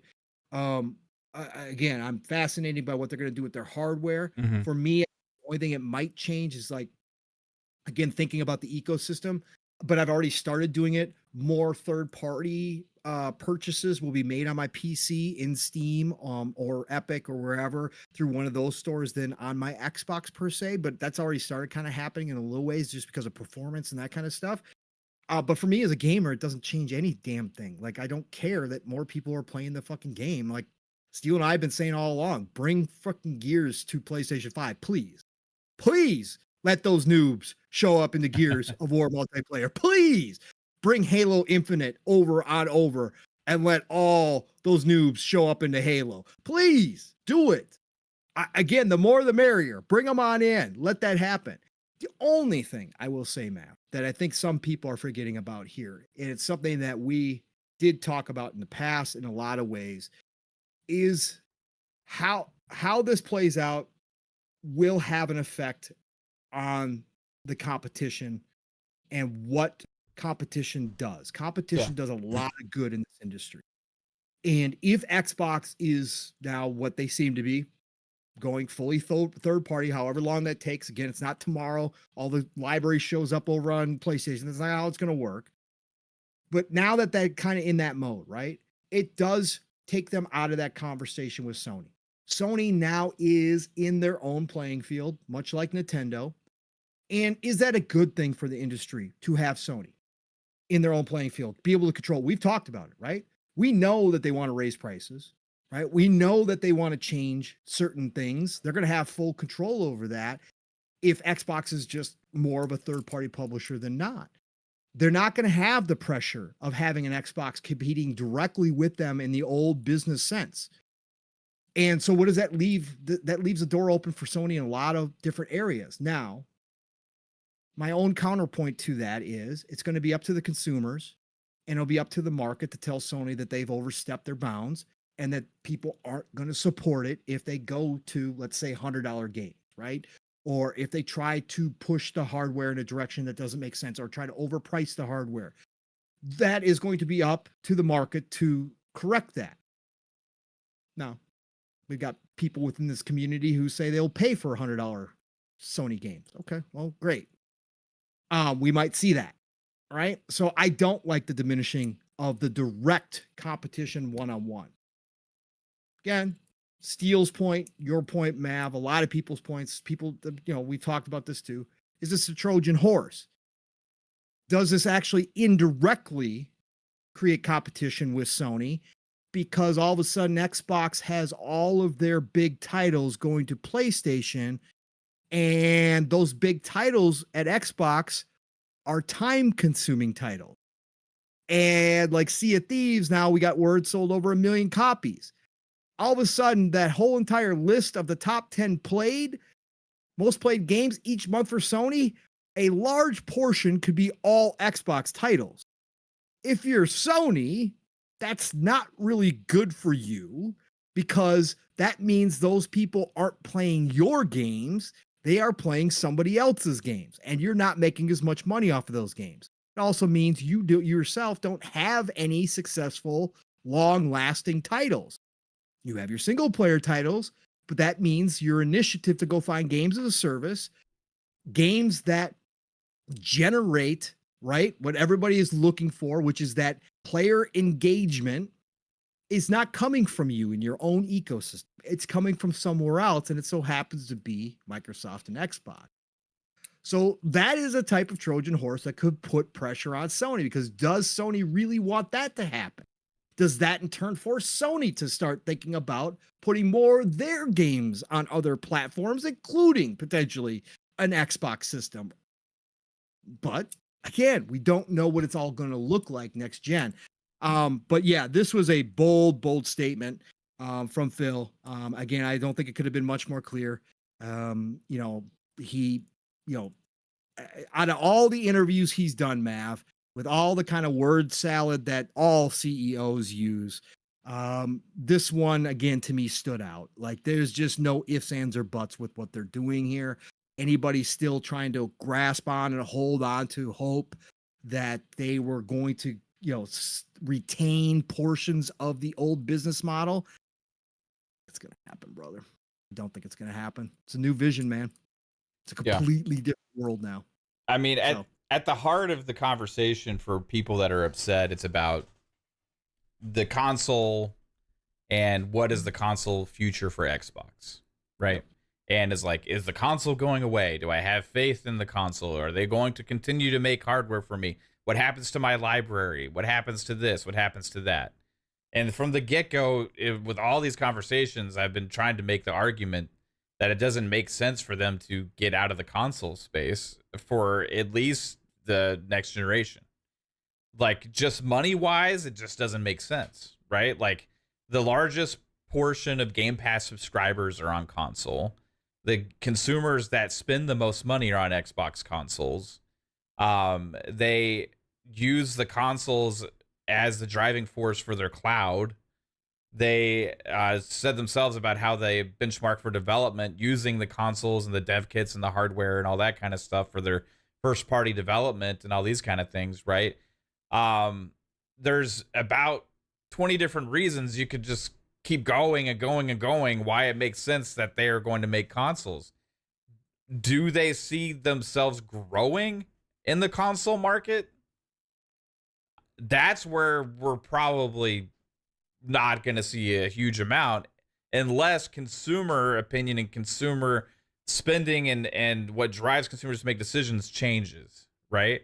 And obviously what Xbox has been doing for a long time now has been working to grow that. So if there is an opportunity for growth, it'd be doing something drastically different. I don't think the console space is probably going to grow too much. I think the console space is kind of capped out at what it is anyway, and is actually probably going to continue to shrink as more and more consumers end up going into handheld gaming on different gaming devices, into PC gaming and all these other kind of things, because it's just becoming another great option for people to be able to play their games. So what Xbox has to decide is, are we accepting the portion that we have in the console space as a core kind of pillar of what we are doing, but we're also doing all this other stuff? And it doesn't make sense for me for them to just throw that in the trash. No. Because you're just throwing away tons of profit and tons of money. And the driving force of really what it kind of the core of what creates the business for them in the first place. They'd be throwing away like 30 million Game Pass subscribers. Right. So yeah, it just doesn't make business sense. It doesn't make money sense. They'd be throwing away tons of people that buy and play Call of Duty, buy and play all these other games yearly on Xbox, because that's the ecosystem they prefer, that are console players, right? There's 100% instead of 70. They'd be just throwing that away. It just doesn't make sense. Now, they're going to put their games other places because guess what? They make more money, and what they're saying is like, hey, we don't care if this affects your opinion on us anymore. We're going to sell the consoles to the people that want them and try and make them good hardware for the people that are enthusiasts that prefer to play on console. We're going to try and make it, I think they're going to try and make it more appealing to own one of those if you're a console gamer. Hardware wise, where the actual hardware and the options and the value within it are what is the driving force, not the games that are only on it, right? Not the gatekeeping to drive the value and to drive the sales, but instead the actual core aspect of what matters to many people, which is like, what are you getting for your dollar? Right? How much power am I getting for my dollar? What is the performance I'm getting for my dollar? How many games am I getting for my dollar? All that kind of stuff. And I think that's an access and all those other kind of things I think are going to be the driving point in the future for them on their hardware side. And for me as a consumer, I'm looking at it, I'm like, hey, cool. As long as I can continue to access my library and get these games into a subscription service as well, that's amazing. and have good hardware to play on, for me, I'm super happy about that. And I just don't see any reason why they would get rid of the hardware until people and consumers have moved on past needing hardware in the first place. And there's just so many console gamers and so many people that prefer to play on console that there's still a market to sell people Xboxes, right? I see a lot of people say, well, you don't need an Xbox. Well, what do you do now? What are you doing now then? What are you playing on now? If you're saying you're not going to need an Xbox, imagine if you're being an Xbox gamer and consumer that has Game Pass and all those other things. Go ahead and throw your Xbox in the trash. Tell me what your experience is then. You're just going to go, are you going to go buy a PlayStation? Are you going to go buy a PC? Are you going to start changing your gaming habits because you don't like that they put a game somewhere else? All of a sudden, you're changing how you play games because they did something that you don't like. If that's what you do, that's fine, but you're dictating your decision based on something that hasn't affected you whatsoever. Instead, now you're basing your decision based on feelings. So if you decide to go ahead and get rid of your Xbox or whatever, you're ultimately making a different decision to embrace something that you've willingly chosen not to do for a long time now. You could have already had a PlayStation. You could have already had a PC. You could have already done this or that. But instead, you've been choosing to play on Xbox. So why? Ask yourself, why have you been deciding to play on Xbox? It can't be the exclusive games for the last generation. It can't be that, because that's what's been lacking for the last decade, really. So ask yourself, what is it that's making you play on Xbox for the last 10 years? And ask yourself why, now that you actually have all these games and all these acquisitions that Xbox has made that are actually going into Game Pass day and date, and ask yourself why you would willingly now decide to throw that away because somebody else gets to play them 6 months later, 3 months, 4 months, 5 months later at a higher price. So you're saying that now I'm going to willingly go enjoy something that I have not and chosen to ignore and chosen to decide that it's not for me for a long time now, because I am going to wait and pay more money. Think about your own experience. Think about your own enjoyment of the games. If it's about the games, for me as a consumer of Xbox for a long time, things this generation have only gotten better. They've gotten more and more companies making games for them that are going into subscription service. They do updates repeatedly on all their games. They're the ones that have full backwards compatibility across all the generations, and they keep actually still doing some kind of improvements on that. Sometimes we even get like drops like Doom 1 and 2 like into Game Pass just as a surprise. Hey, cool. Hey, kudos to you. Right, but instead you would decide to throw that away and go to a platform where people say, hey, pay $70 for this remaster? Sure. Like, that's fine if that's what your choice is. It's just like, doesn't make sense to me logically, because your experience is not changing whatsoever. It's just based on emotion, right? So, but if that's what you do, that's cool. I'm gonna be playing all these games and Game Pass day and date going forward into this next generation. I'm going to buy the next Xbox hardware if they announce something that looks badass that I really want, and I'm going to say cool. And if somebody from PlayStation goes and plays a game on crossplay with me on Halo or Gears in the future, I'll be like, hey, fucking cool, man. Let's all play games together and rock out. It's gaming, man. You know, like, I just want to play fucking games on a piece of hardware that I like. Yeah, that's it. That's what it's all about. And again, it's going to all be personal decisions. So you got to find out what's value for you, and work with whatever's going to work for you. I mean, again, it's all laid out there now. So again, if you have zero problems waiting on games coming, and you absolutely want, Sony's first party stuff when that starts showing up again, and you're willing to pay $70 each time, and Game Pass really doesn't matter to you that much because you don't play a lot of the games. Like, I hear you. Again, that's why Game Pass kind of trailed off in its subscription price. Not everybody's like me or Mav, where we play a ton of games off Game Pass and it's a ton of value, right? So everybody always has to make that decision as a consumer. And if Xbox is making it easier for you to enjoy some of the same content that you loved about Xbox elsewhere, and you think it's going to be more valuable for you to go on another platform to experience it, fantastic. Again, Xbox is telling you that flat out. Yeah. Go do it. Like, do it.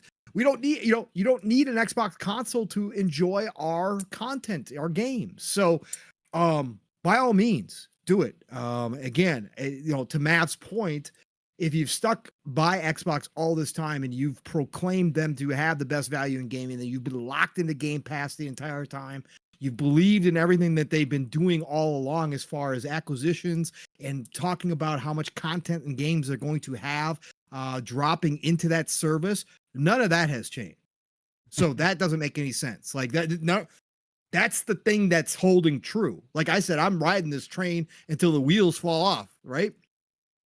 If they screw it all up and it all goes to shit and it doesn't work out and they shut down Game Pass, okay, well, the decisions are going to be made at that point. But that's not happening. In fact, they're tripling down on it. So I'm going to continue to be here. And like I said, the compelling part to me is next gen hardware.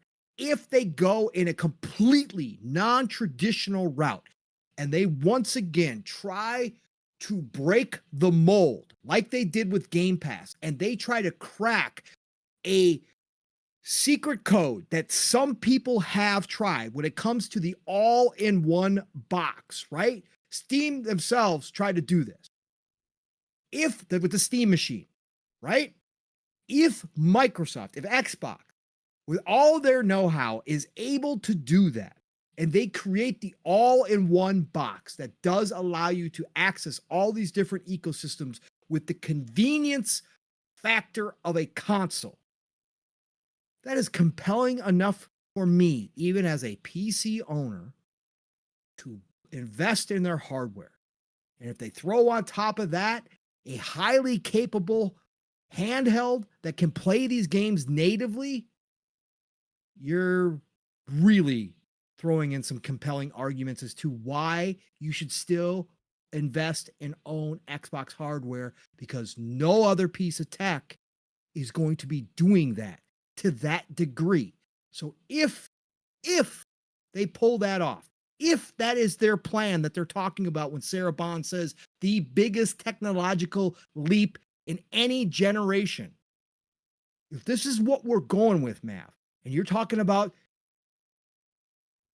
the top of the line AI chips in there, and you're talking about all these other things that they've been investing in, they've got their own, right, DLSS now, right, that they've created. If you're talking about all this extra features in an enthusiast box that gives me the all-in-one package that I can simply, seamlessly transfer my games to and from my handheld, my PC, my phone, my tablet, whatever, and I walk in my living room and there it is, boom, I turn on my box, boom, there it is. I pick up my controller, I'm right back playing where I left off at work 4 hours ago. If they pull all of that off, you're talking about an experience that nobody else is going to give you to that degree. So when the question comes up, or it's said, well, you don't need an Xbox. No, you're right. You don't need an Xbox. But can they give you enough reasons to want one, right? To want one, right? To add it. If people act like people are just going to stop playing video games on their TVs. No. Right. That's not going to happen. Like there's every TV console gamer that most of us in this chat are, right? And with the diehard enthusiasts, a lot of us are, as some of us have migrated to PC or dabble back and forth or whatever. Some of us are PC only and stuff like that as well. But like, there's a huge amount of people that are that's their console gamer. Right. And to act like that's all of a sudden just going to not exist, or that people that have not cared about PlayStation for generations now, or just all of a sudden is going to say, hey, that's my platform now. Like, we're in this little bubble of conversation and news and excitement. Most of these people don't even follow this shit or care. They see that if there's a new Xbox, a new PlayStation, and they just get excited and want to get it. Like, they have their gaming subscription. I have tons of friends that I've known since the Halo days, right? That I talk to occasionally still about Xbox and all this kind of stuff, but they don't follow even news like anywhere near remotely as like hardly anybody in this chat or me. But they've been diehard Xbox guys for a long time. They're not gonna not play on the next Xbox because 6 months later Indiana Jones is available on a PlayStation for full price as opposed to their Game Pass subscription. Like, just to think that everybody's all of a sudden going to say, I don't want one anymore is kind of like this like asinine thought process that's out there because of this move. Does it have an impact? I think it does.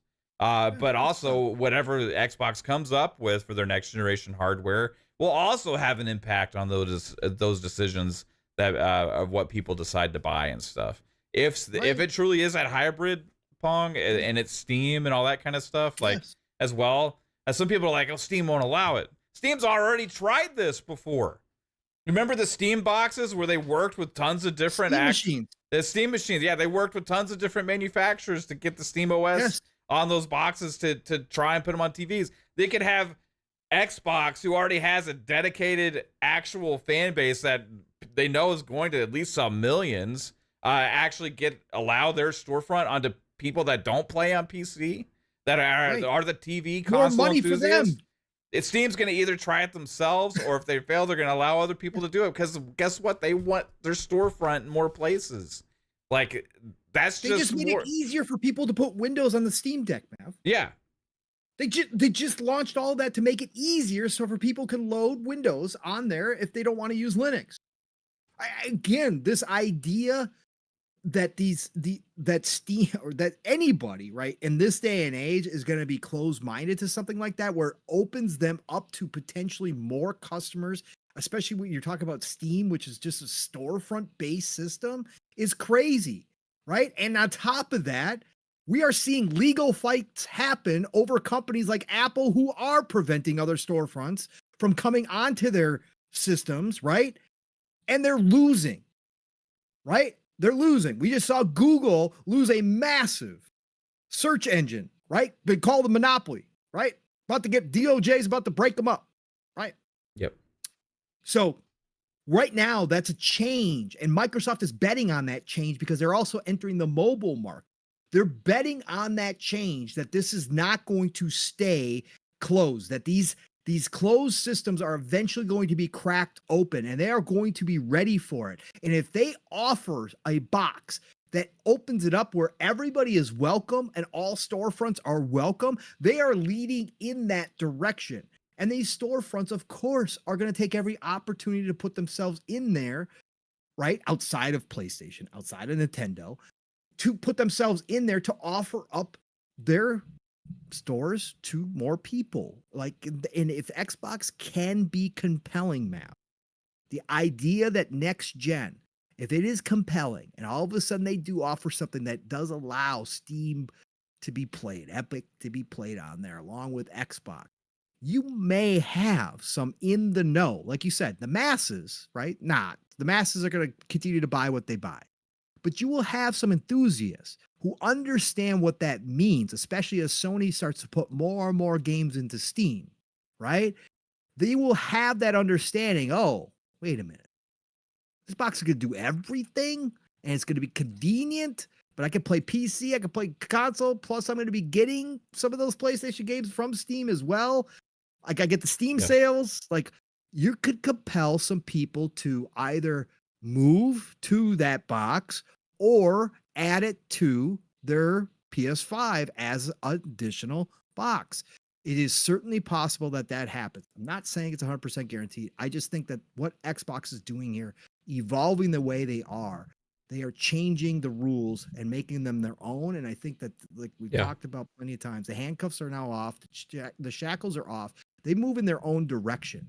Whether or not it's successful is up to them. We'll find out. A lot of different vectors, but we're going to find out. But they are going to have to, like I said before, what interests me is they are going to have to get creative to sell a box as a third-party publisher where people understand their games are going everywhere. Yep. right? And That I think the whole puts the timed pressure on them. exclusivity ends up going away too. I think eventually it's just day and Correct. date everywhere. Yeah. So do I. That's what I was saying Yeah. before. I think that's why they didn't talk about any of that. That's why they didn't mention Mhm. timed exclusivity at all. I actually think if they hadn't already done what they had done in the Yes. past and all that stuff, Indiana Yes. Jones probably would have been day and date in PlayStation if they had Probably would already have been. closed on ABK and made the decisions as they were now. I think the only reason it's timed exclusive is because they've made the decision more recently, you know, Right. to go ahead and go that direction, right? Yeah, I totally agree with you 1,000%.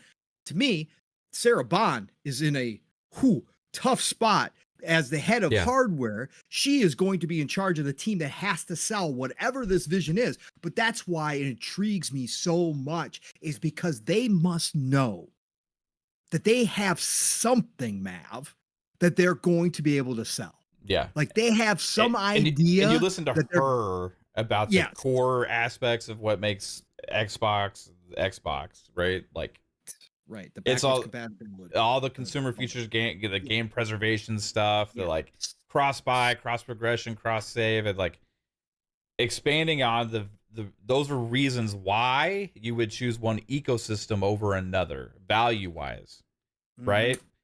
And she's right. That's one of the things I love most about Xbox. You know, like, do I think one question that's been coming up a lot is like people say, but PlayStation isn't going to put their games on Xbox, or Nintendo isn't. Okay, like maybe they do some later.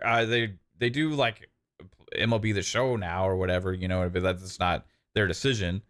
But like a few years from now, maybe they. But I would say Xbox as a console is less desirable to put your game on as opposed to PlayStation. As far as like, if you're Xbox, you look at it. Okay, you have 30 million consoles out there. PlayStation has 60 million next gen consoles out there. And in the grander scheme of things, you say maybe if you add up the last generation's gamers that still exist, maybe there's like 60, 70 million Xbox gamers currently playing on Xbox consoles, and maybe there's like 120, 130 or whatever PlayStation, right? Well, it's 120, 130 million is a lot more attractive than the other number, right? So it just makes sense to feel more of a necessity if you're reaching a bigger consumer base, and risk versus reward to your own consumers, and what your whole brand and identity is built on is not been about the box for a while for Xbox, whereas PlayStation currently still is. Yeah, they're slower to move away out of that, but they're still doing it, right? That's been my other core aspect of when I've been talking about this. People say, "Oh, why are you bringing PlayStation back into this?" Because I'm looking at it like it's a little hypocritical for people that are say they want to jump ship to PlayStation all of a sudden, that have been talking shit about them for years and all this kind of stuff, to decide to go play on a platform where also the exclusivity and the decisions they're making in the future is also confusing.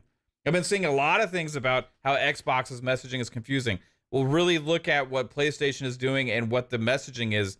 They sat there at their last investor thing they had, and they delivered the message that the single player exclusive first party games for PlayStation have always been what mattered, which is also a lie, and are always going to be what matters, right? Meanwhile, they're releasing games of service games day and date across their platform, and they hardly have any single player games announced for their console, except for second and third party deals that they've made, which is no guarantee that those games could end up somewhere else later as well. So if you're asking yourself if the only thing that matters to you for purchasing a device is a guarantee of exclusive games, it's also really wishy-washy no matter where you look at, unless you really look at Nintendo right now. Because the future is a little unclear. Now, if you're deciding between Xbox and PlayStation, yeah, there's more likely you're going to get Xbox games on PlayStation than you're going to get PlayStation games on Xbox, right? But if you look at Switch, you look at PC, all these other kind of things about what PlayStation's doing, like, there's a lot of confusion and unclear future there as well. So for me, I look at what games are announced, what games are coming where, what is the value I can access those games at, and how will they perform, and all those other kind of things. And for me right now, the answer is still clear. As bang for my buck as a consumer in the games that I'm interested in playing, it's still going to be Xbox for a long time, right?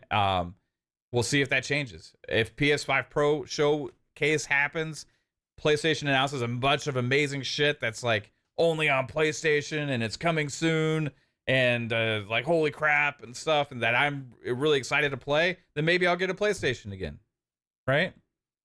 But if I don't, I don't. If I do, I do. I'll still own an Xbox and play the games I want to there.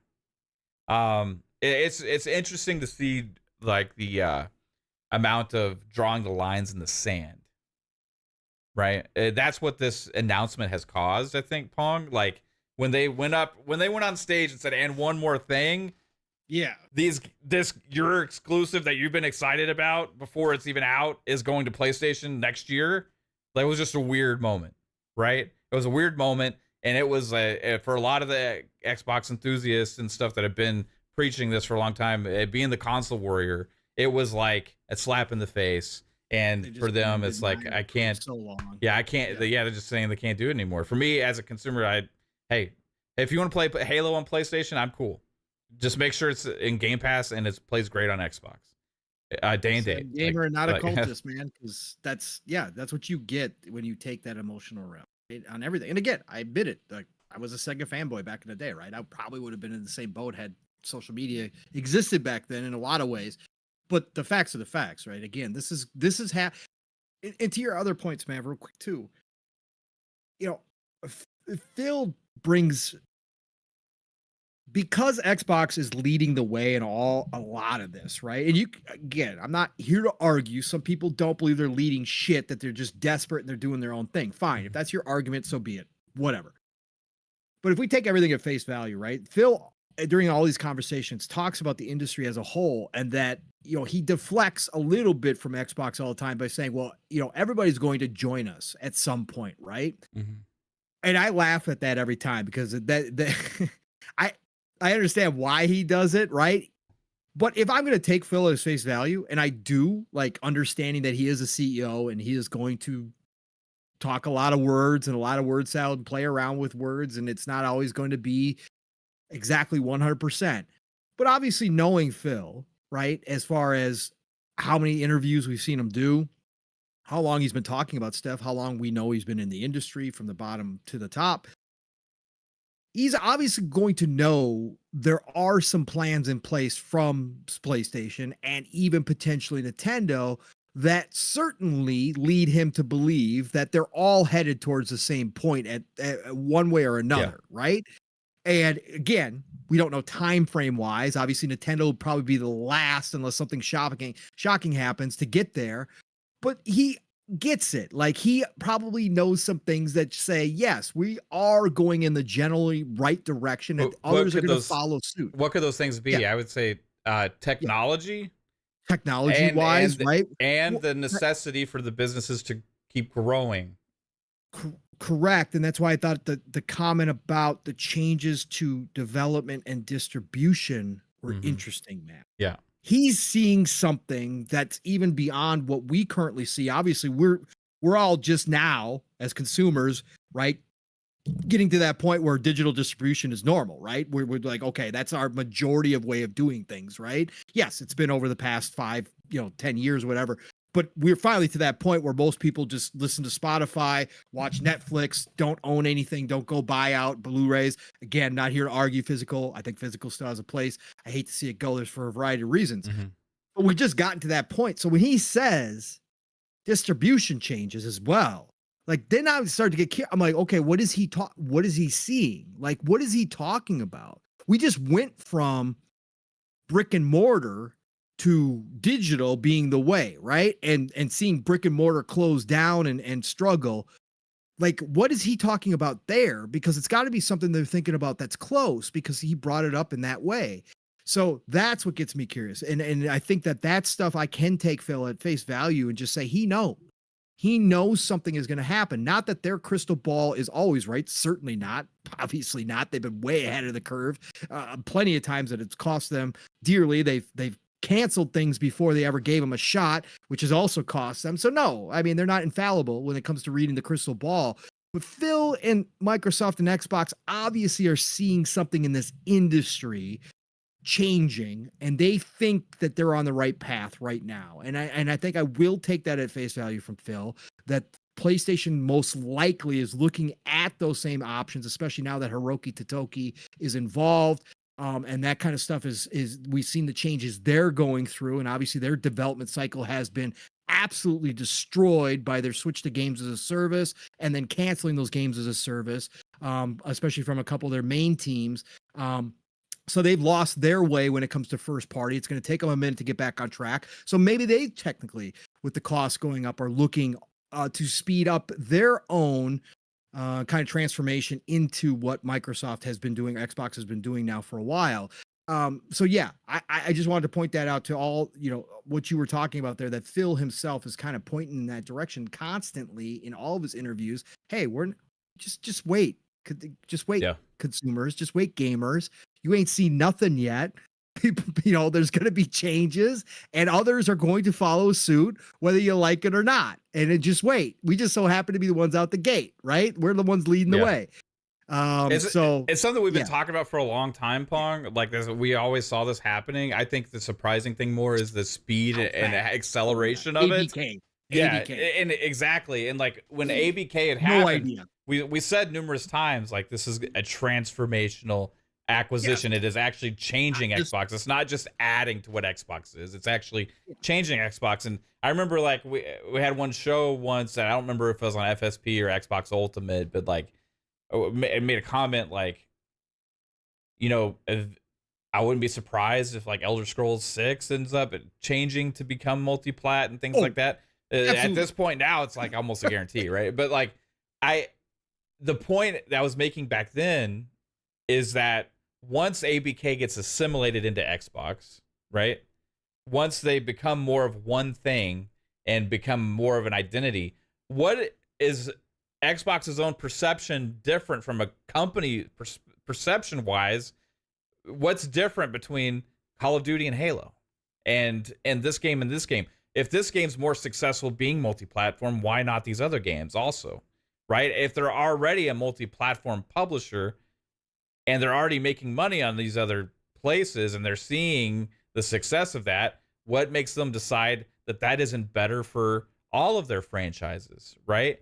And that was the point I made back then about the possibility we could see in the future, but I just expected that to be like a few years after ABK, maybe like after it became synonymous with Xbox, right? After it's really been consumed and like there's no more like newness about it and all these other kind of things. I kind of expected that to be a slower transition, but instead this is them seeing that and go ahead and accelerating it, right? And saying, hey, we're not even giving the fans a chance to get used to it first.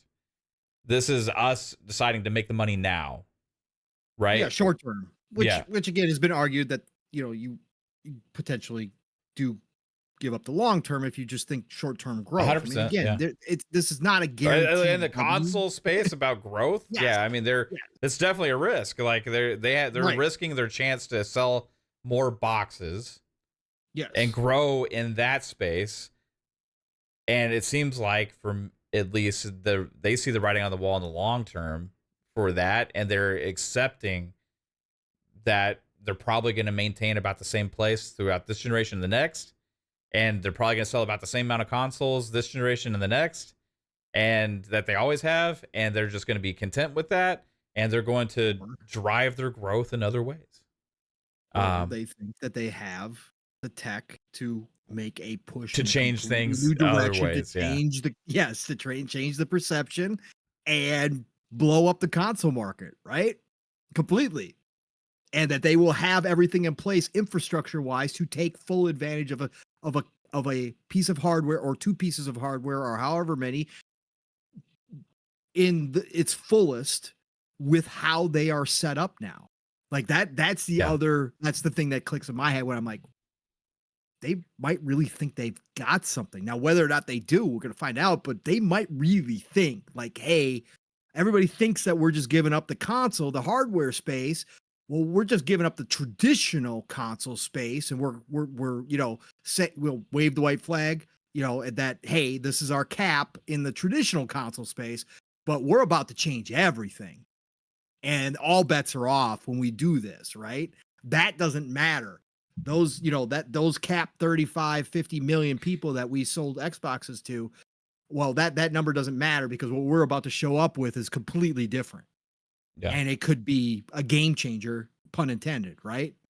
So that's where I get kind of excited and go, maybe that's what they keep doubling and tripling and quadrupling down. Maybe that's why Sarah keeps saying, yeah, we're gonna have the biggest technological leap of all time, right?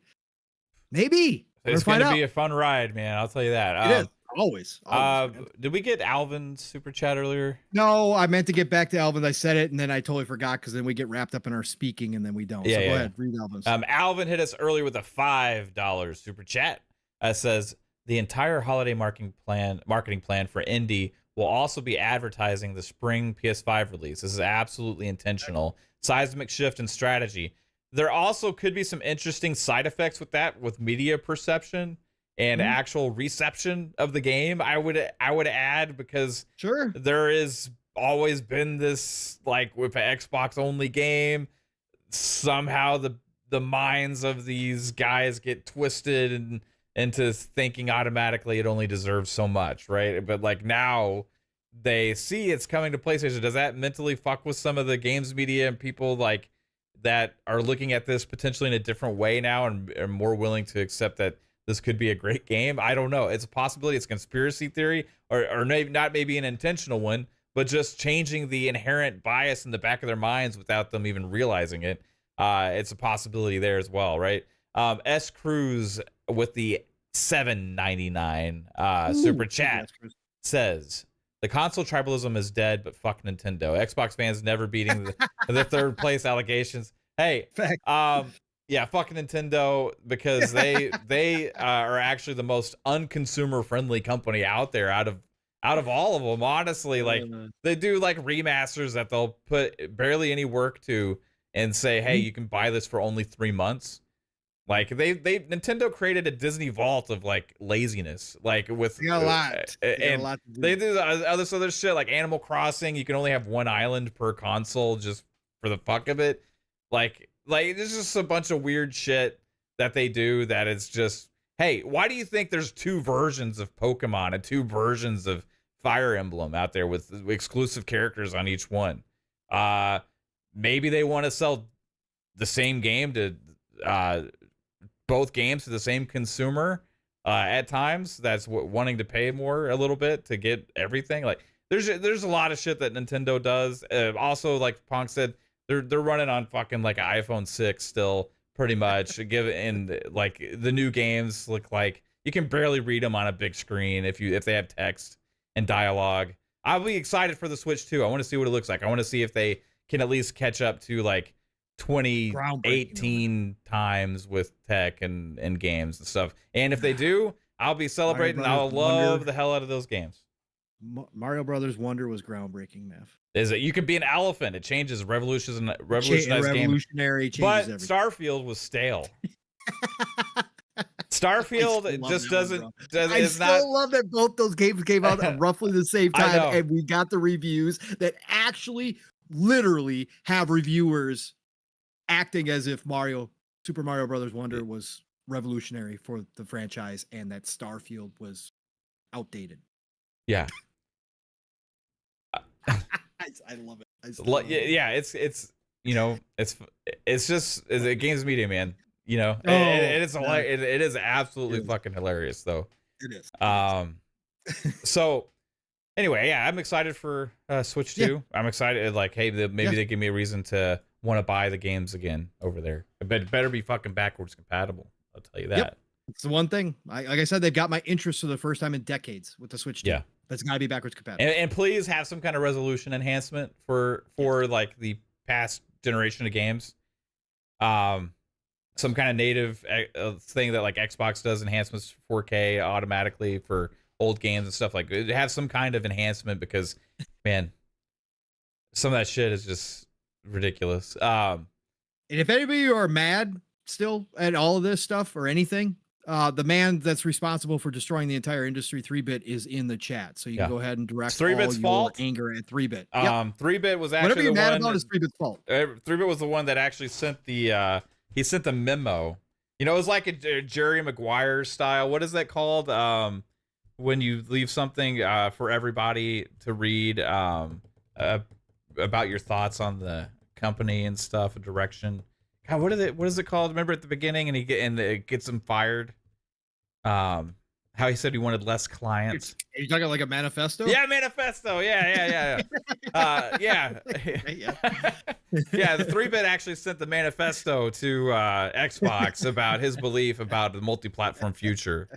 They're just embracing his ideas, guys. Well, and he told PlayStation to chase after games as a service, right? Absolutely. And he told Nintendo they didn't need to do backwards compatibility or have modern hardware. And he told them to make their fonts on their games small and blurry on big screens. That's all 3-bit's innovations. Everything. All 3-bit innovations, guys. Oh, tomatoes in the chat for 3-bit. And when Fable's revealed as a live service free-to-play game with loot boxes, yes, officially, finally, those were all in that manifesto from 3-bit. Yeah. Oh shit. Oh god. Dang. Well, that first top. Bold Alpha says y'all leave 3-bit alone until Fable comes out. Oh, Fable's been ruined already. Yeah, 3-bit man. Touched it. It's gonna be terrible. You know, extra detail will be paid to the Skybox. When was a Fable's day and date PlayStation? Oh man. Hey. Like I said, the first time we see Chief, right? The first time we see Chief or Marcus with a PlayStation logo next to the game, bro. Could you imagine like a limited edition like Gears of War PlayStation? Or a limited edition Halo PlayStation, like sold for like some kind of a bundle deal. Like I said, the next thing that everybody we got to move on because we got a lot of positive things to talk about here. We've been talking about this a long time. But the other thing everybody's got to prepare for is Xbox, PlayStation 5 Pro versions of their game. Okay, that are going to be better than the Xbox versions. You got to mentally prepare for it because they're not going to withhold Pro versions. If the PS5 Pro is announced and launched before, obviously Xbox has their next gen hardware out. Just get ready that they're going to have PS5 Pro versions ready because it's money. It's money at the end of the day. Yeah. So it's going to be weird. It's a little effed up. Ain't going to lie. But that's the next step too. So it's going to be. Community Clan Client says Nintendo typically does back compatibility. The only reason the Switch doesn't is because it doesn't read disc. The Wii to the Wii U did back compat, but is that the only time they've done back compat? I can't remember another time that they've done back compat. And I would say the whole disc thing for the Switch for the only reason they're not allowing back compat, that's bullshit as well, because they had the whole Nintendo Online store the last generation, and people bought tons of digital shit, like old games that would be easy to run on a Switch that they resell now and they make part of their service. Like that, you couldn't find a way to make those games digitally available on the Switch. Yeah, that's horse shit. Now, maybe for the new games, possibly like the disc games, but like, yeah, I don't know. I remember they had digital storefront even for most of those disc games that are available on disc. I thought too, over on the Wii U. Well, so anyway, however many times they've done backwards compatibility, they got to do it with Switch 2. Period. Point blank. Yeah. Period. All of their handhelds, well, the DS, the 2DS, and the 3DS is all part of the DS family. I don't remember playing Game Boy games on any of the DSs or and the Switch doesn't play DS games either. So I don't know what the fuck you're talking about with that shit either. Game Boy Advance maybe with Game Boy, but like, yeah, it's not backwards compatible. It's not always back compat. Switch 2, I think, will be back compat, but they, in a digital age, they made the decision not to have those games available on the Switch, or they didn't want to do the work to make it happen from the Wii U. Yes. Wii was back compat with GameCube. Right on, Keller. Okay. Yeah, you can put the little. Yeah, you can put the little disc in. Oh, the mini Yeah, disc. yeah. All right. Let's move on here, Mav. Let's get to some fun stuff now. Great conversation though. I mean, again, there's a lot. It's just really interesting after all this time that we're still, just finally it takes something like this to really get it out there. But we had to discuss it, man. We had to discuss it because that's where everything's going. At least for Xbox. So, Mav, opening night live, Gamescom this week. Man, oh man. Now, personally, I enjoyed the show. There was lots of cool stuff shown, right? There were some big surprise announcements. I think it was better than Keeley's summer showcase by a long shot this year, overall. And obviously it doesn't compare to Xboxes, but it doesn't matter. I just thought the diversity of lineup, the games that were shown already showed well. I thought the energy level was good, except for the audience sucked. I thought the audience, for being a live audience with nearly 5,000 people, it sounded like there's like 50 people in that audience most times. Again, I don't know who's showing up to these shows. I thought it was a lot of gaming fans, but are we talking about is this invite only to some of these live shows? Is this just a lot of people in the front rows that are, press and that are just celebrities or whoever, for Jeff's friends? Because, man, nobody getting excited about the gaming industry. Like, this is weird. Why do you go to these shows? Like, to be seen? Are we to that point with video games now where it's more just about rubbing elbows than it is actually being happy and excited to be a part of the industry and see new games? Because, yeah, that was the only thing that kind of bothered me. I thought Keeley's energy was much better than it has been before. And overall, pacing was fine. They had a couple dips, but nothing major. I just thought it was great. And then the pre-show with your guy Bozeman, I thought he did a good job for the style that he is. Not everybody's going to appreciate that style, but for who he is, his dryness, I thought he did a nice job with the pre-show. So I didn't have a problem with it either. So we don't have to run obviously through everything. We're not going to run through everything. Real quick, I guess Nintendo has had way more back compatibility than I was aware of in the past. The chat keeps saying things like DS and Game Boy Advance and and stuff like that. And I don't know. I've never been really into the whole. Well, I claim ignorance straight up because I haven't owned myself personally a Nintendo system since Super Nintendo. I claim ignorance. My kids have owned certain things, but not to the degree where I was concerning myself with backwards compatibility. Yeah, I had a 3DS, so I've had all the Nintendo consoles, right? You have owned everything. And then I had 3DS. No. I had a 3DS and I had a Switch, but like, I didn't do the whole DS or Game Boy Advance and Game Boy Color and all that shit. Anyway, so my bad. I was wrong. I'm sorry, but I still think they could do better. Well, they just got to do it here. That's all we're saying. Yeah, 100%. Please. Yep. All right. So opening night live, Mav. Yes. Overall thoughts. What'd you think? Now that you've sat on it for a couple days, I know you've already talked about it, but what'd you think? I gave it a B. Like maybe up to like a B plus. Like I thought it was a good show. There was a couple of dull moments spread throughout it where they kind of like drug on certain games a little too long, but man, it had some cool announcements, some big game announcements. The games that I'm excited about. Borderlands 4 kicked off the show, which was awesome to see. Let's talk about that a little bit, just real quick, because obviously big Borderlands fan here, huge Borderlands fan. Enjoyed 3, not as much as 2, of course not. 2 is still the GOAT of all time, one of the GOATs of looter shooters, in fact. Borderlands being the granddaddy of looter shooters back in the day. But number 2 was great. Love Tiny Tina's Wonderlands. DLC Endgame sucked overall compared to some of the other stuff in Tiny Tina's. But I will always be a Borderlands stan. So this announcement here, Mav, with the trailer, again, supposedly, the trailer supposedly has a bunch of Easter eggs in it. I don't look for that shit. I'll let other people discover it. The trailer itself looked like it was tapping into potentially like the multiverse kind of theme that we've seen, obviously, Marvel go with, right, Mav? It looked like they were crashing through and opening up a seam, that planet or moon or whatever it was, and then all of a sudden things were dropping out of the sky. One of them being a mask. Love this showing. I love to know that Borderlands 4. We had heard smoke was in the works. Obviously, kind of okay. Well, duh. It's Gearbox. Of course, they're going to make Borderlands 4. It's one of their biggest franchise. Their biggest franchise. They just got bought by 2K. But it's coming out next year. And we're going to cross our fingers. It is September. They launch all their games in September. So we should know next year if it is going to drop.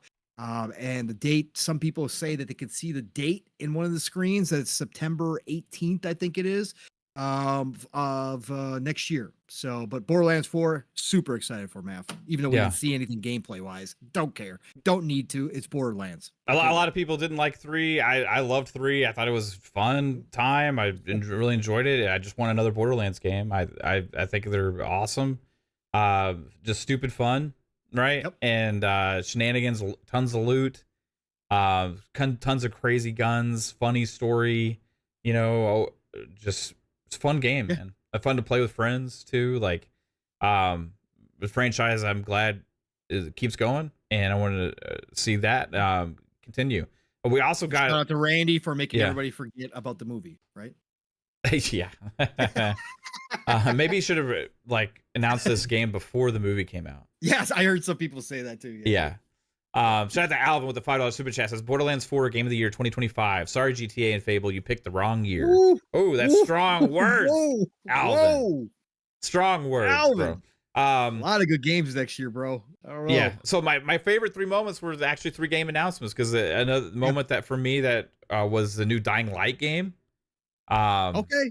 Yeah, Okay, I was that's like, what you're whoa, thinking of. what is it? Like, because I was like, is it expansion? Is it content? I was like, what is it for a while? Like, they got announced that it's a brand new Dying Light game that's kind of in a smaller situation a little bit. And like, I kind of like that about it. Right. So Fair enough. yeah, I'm excited to play that. And then to end it was the Mafia announcement. Or Mafia Okay. the Old World. I was Yeah, like, going hell back. yeah, like hell cool. yeah, man. Like we had 3 like pretty good game announcements for games that I'm excited about. At a Gamescom showcase. Who would have thought? Like, that usually doesn't happen, So those were the 3 big highlights for me. The other highlight, the biggest highlight for me, actually, for what I was gonna saw, say, because I was listening Yeah, to for you what- and I know what you said was for correct. what I saw actually shown, Yep. was that Yep. Call of Duty campaign. Holy Okay. shit, man! That Call of Duty Black Ops 6 looks incredible. It looks amazing. The cinematic style of the story, the way you're interacting and do kind of a little bit of different stuff you're doing there in the campaign. The setting of it, like everything about it is just making me want to pick up a controller and play. I think it could be the best Call of Duty campaign potentially since Call of Duty 4 Modern Warfare. I'm excited. I don't blame you again, but I get excited in general for all Call of Duty stuff. Or at least all their campaigns. Like, I like all their campaigns, even the open worlds that people hated recently. I like them. So for me, it is okay. It's another Call of Duty campaign. It did look great. Again, the game overall is looking great. And to see the campaign, they did show off quite a bit of it. Of course, I'm going to be intrigued, right? This is set back in the late 80s, early 90s. Of course, I'm going to be intrigued about what's going on, because they do touch on certain subjects. They will get gray with conspiracy theories sometimes. They don't necessarily deep dive them, but they will hint at things. So I can't wait to see what they got in this one, because there's a lot from back then. So the fact that we saw Bill Clinton in there, that was fucking fantastic. So yeah. No, I mean, it was really good to see, for sure. Good shout outs, Math, for sure. So I'm not going to cover the same ones, but I do want to. Oh man, let's go here. First of all, the pre-show, I was surprised to see one of my tried and true fast food games that I love is coming back again next year from a studio that's already got another game that I'm really excited about, especially after watching it on the Xbox stage on Wednesday, and that is Sniper Elite is getting a new game, Resistance. So excited for this, man. Yeah. The last Sniper Elite was fantastic. Steele and I had an amazing time co-oping it. Sniper Elite's always, just like I said, a fast food. I can play any of them and just smile away as I'm, killing the bad guys, right? The slow animation never gets old for me as you're doing headshots, or as you're breaking femurs, or you're getting liver shots. Like, that just never gets old, the X-ray vision that they show. So to see Sniper Elite Resistance coming out next year from Rebellion, super excited. Like, I was super happy to see that one. The other one from the early show, the pre-show too, I've talked about this game in the past and said people don't sleep on it. Go check it out if you ever get the chance. I think it's back in Game Pass now. In fact, Return to the Savage Planet. You gotta go check that game out. It's underrated. It's such a fun game. It just pops. Well, all of a sudden, out of the blue, we get Revenge of the Savage Planet, and they're bringing in co-op into this game as well. So, big Savage Planet fan. Great to see the franchise coming back with a sequel. Again, it's really well done. They did an update to the game as well for current gen, which makes it even pop even more. They got the frame rates locked down at 60, which is very nice because it was 30 before. Really great game. So if you get a chance, go check out the first one and then get excited for the second one. So that was two cool ones out of the first set of games. And then going in, a lot of the same stuff as you, Mav. I think that, again, Call of Duty Black Ops showed off great. Borderlands 4, we already talked about.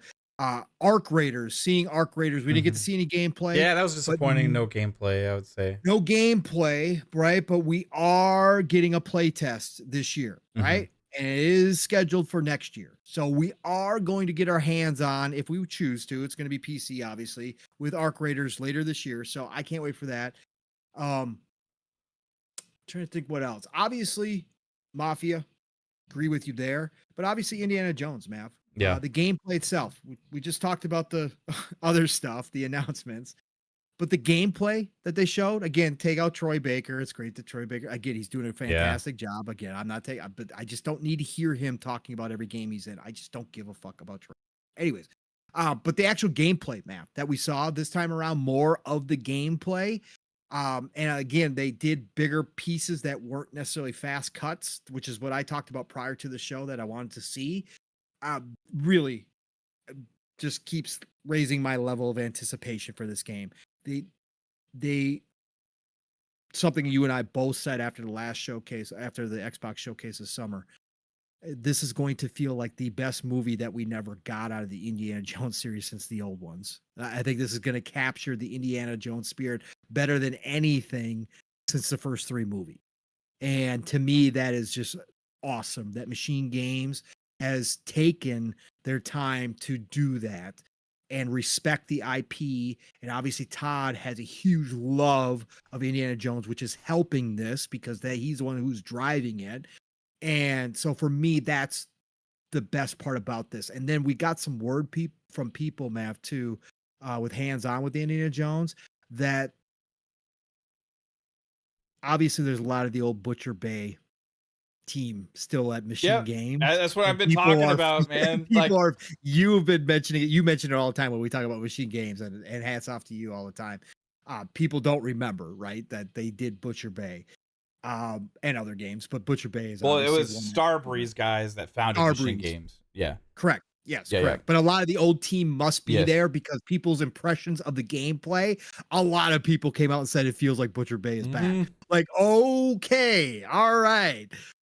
That they bring in that modern Mav, like that was ahead of its time back in the day. That's why so many people loved it and have fond memories. But man, if they're bringing it current and you're putting Indiana Jones skin in there, okay. I was already sold, but you just got me even more hyped for this game. So I thought Indiana Jones showed extremely, extremely well here for sure. There's a bunch of smaller games too. Kingdom Come Deliverance 2. We got more gameplay actually this week. On top of what the quick showing they actually had a full kind of blowout gameplay, looking absolutely amazing. see more of that. Age of Mythology Retold, already been sold on it. You guys know that. I hope they fixed a little bit of the stuff in there, but had a great showing here as well. Civ 7, Mav. Civ 7, Yeah. are you kidding me? Look great. Listen, we're getting Aura, which you and I are both excited for. Aura is going to kind of change the rules of 4X strategy and grand strategy, right? They're trying to change it up. Well, the Granddaddy didn't have a great showing in number 6. A lot of people didn't like it. They didn't fix a lot of the things. It feels like they know that they've got competition, a lot of competition nowadays, and that the Granddaddy's got to come back big because graphically, Mav, what I was seeing on the screen, and I kind of watched, I cheated too, and also watched the dev deep dive on it too a little bit. Holy shit, man, looking beautiful. And some of the expansions that they have done to the gameplay and how you progress through the different civs really is looking interesting to me. So Civ 7 back, and that's coming out next year too. Like, man, it's coming out next year. Like, it's not for everybody, but for me, it looked great. So Genshin Impact coming to Xbox finally. That was a huge announcement. That's big. Huge announcement for Xbox. To Steele's point, it should have been Wuthering Waves. It should be some more of the current stuff. Genshin's been out too long now. But like I said, you can't, it might be too little too late in some areas, but having it available is still a big deal for I think it's just the start of it, though. I think, like, right, because that was the first one. I think that's just the first one to happen. I think the deal with Hoyo to get that over is a big. Yeah, I think there's probably, if I would think this signifies a bigger deal with Hoyo, and this is just the first one to get announced. Yeah, it's the way I would look at it, you know. And I don't disagree, but they got to get up to speed because they, to Steele's point, it is a little late in the game. Like, people are already committed to their platforms. Wherever they're playing it at right now is where they're committed. Mm-hmm. Yes, you'll get some new people in, but to my point, it's still big just to say we have Genshin Impact if you want to play it over here. So I think it's a really big moment. I thought that was cool. Yeah. I can't leave out Path of Exile 2. Path of Exile 2, Mav. Like, coming off of Diablo, and I'm going to go back and obviously play Diablo in October when Vessel of Hatred drops. I played all the seasons up to this point. I'm not currently playing because I'm invested in First Descendant, but I will be coming back to play the Vessel of Hatred, at least that expansion. I want to, see the story go further because I love the story in Diablo. So I'll be coming back. But my God, is Path of Exile 2 just looking like another level, man. I am so impressed with that team's doing, like, graphically, presentation wise. We already know the complexity of Path of Exile 2, although they are making it much more friendly this time around to try to get more people into Path of Exile 2. It's going to be free to play. But we're going to get early access, Xbox, PlayStation, and PC come November of this year. So just add another thing to the list that I'm going to be playing. I'm going to be playing Path of Exile 2 early access. So I can't wait. So I had to shout that one out too. Anything else you want to add, man? I just overall, it was kind of like there was a huge Xbox presence at opening night live. I mean, like, the biggest publisher on the planet, bro. Yeah, I mean, you had World of Warcraft, you had Call of Duty, you had Diablo, which is just all from the Blizzard and Activision side, and then you had Aura, you had Overwatch, you had fucking Age of Mythology showed up there again, Starfield. Yeah, I mean, Starfield was great too. I can't wait to play with the buggy. Everybody's having a good time with it. So yeah, it was just crazy to see that many Xbox games at Achilles' show at Gamescom. It shows the strength of everything, and that was before Indiana Jones at the end. Like, overall, just good show. I think the 2K announcements, the Techland announcement again were highlights for me. And overall, I thought this was the best Gamescom showcase I've seen. Yeah. It get carried by Xbox in a lot. Oh yeah, for sure. Like Xbox and 2K, really, because 2K had two big game announcements. Yes, Mafia and yeah. Borderlands 4. Yep. Yeah, I can't say enough. Like I said, I was with you. Overall B. Easy B for me. I voted on Keely's thing. I said a B. Lots of stuff to get excited about here. Yeah. And like I said, there was a couple dips in the pacing, like you said. Just No, not actually, overall, not some of the bad. dips were actually like kind of even on the Xbox side when they had that Blizzard exec come out and they talked about Yes. the different franchises and stuff. I'm like, okay, like not really a whole Breeze. lot to see, you know. No, not a whole lot to see. Just, but again, they're controlling Gamescom because of their presence there. Like it's Yeah. stupid how much of a presence they had. They're basically supporting Gamescom, like they're carrying Yeah. Gamescom. Like they're showing up. It's There's great. Yeah. tons there. You see the It's pictures, awesome. it's just like looks like an Yes. Xbox showcase Yes. floor at Gamescom. Please bring those demos. Please bring them. Let us play them. I still don't understand why this is a thing. Let us play those demos that are on that floor after the show wraps up. Drop us the demos, man. I wish they would do that. Anyways, over the past couple days, man. Now again, I haven't been able to watch Future Game Show. I watched parts of it. I gotta go back and watch the whole thing. Lots of dev interviews, lots of news dropping with games being announced, at least, or updates to expected dates, release dates, updates in general, new games being announced over the past couple days too. Anything that stood out to you, Mav, overall from the past couple days, whether it's Xbox stuff or just the third-party stuff out there that you kind of seen or heard? Is there anything out that you want to shout out that you kind of saw? There was a Game Pass announcement for what's that game with the cards and stuff? EA, with the dice. Oh, the Lost and Random. Yeah, Lost and Random had a new game The announcement. new one. Yeah, it's coming to Game Pass the next sequel, year. which was a great game. Yeah, I never played the first one. I need to go back and play it. You should go play. It's fun. So that was interesting to see. That's just kind of like, hey, new game announcement for a game that a lot of people liked come into Game Pass next year. There was a game called Redacted that looked pretty cool.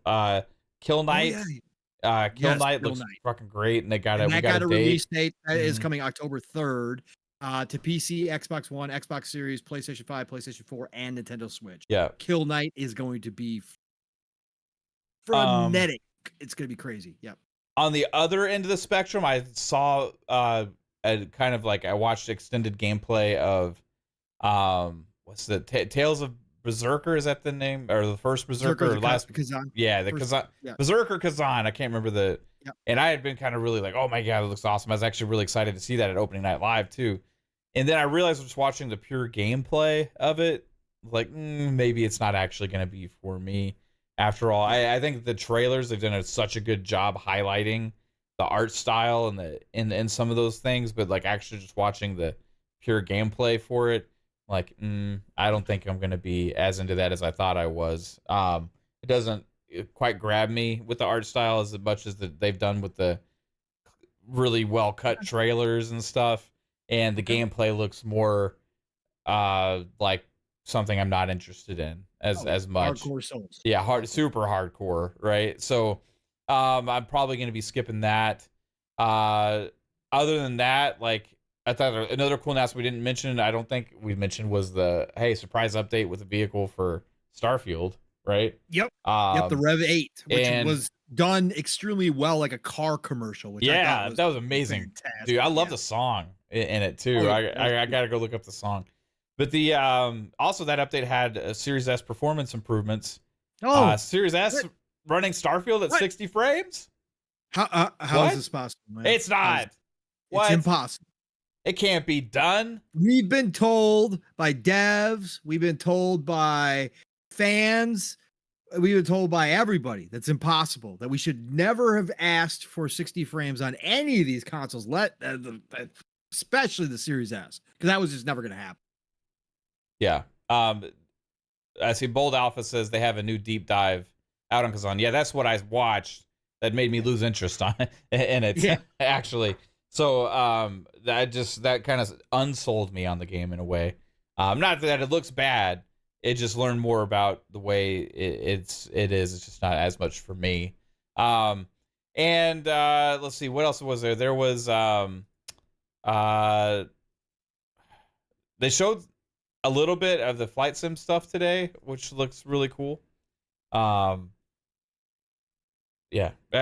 Overall, there's just a lot of great shit.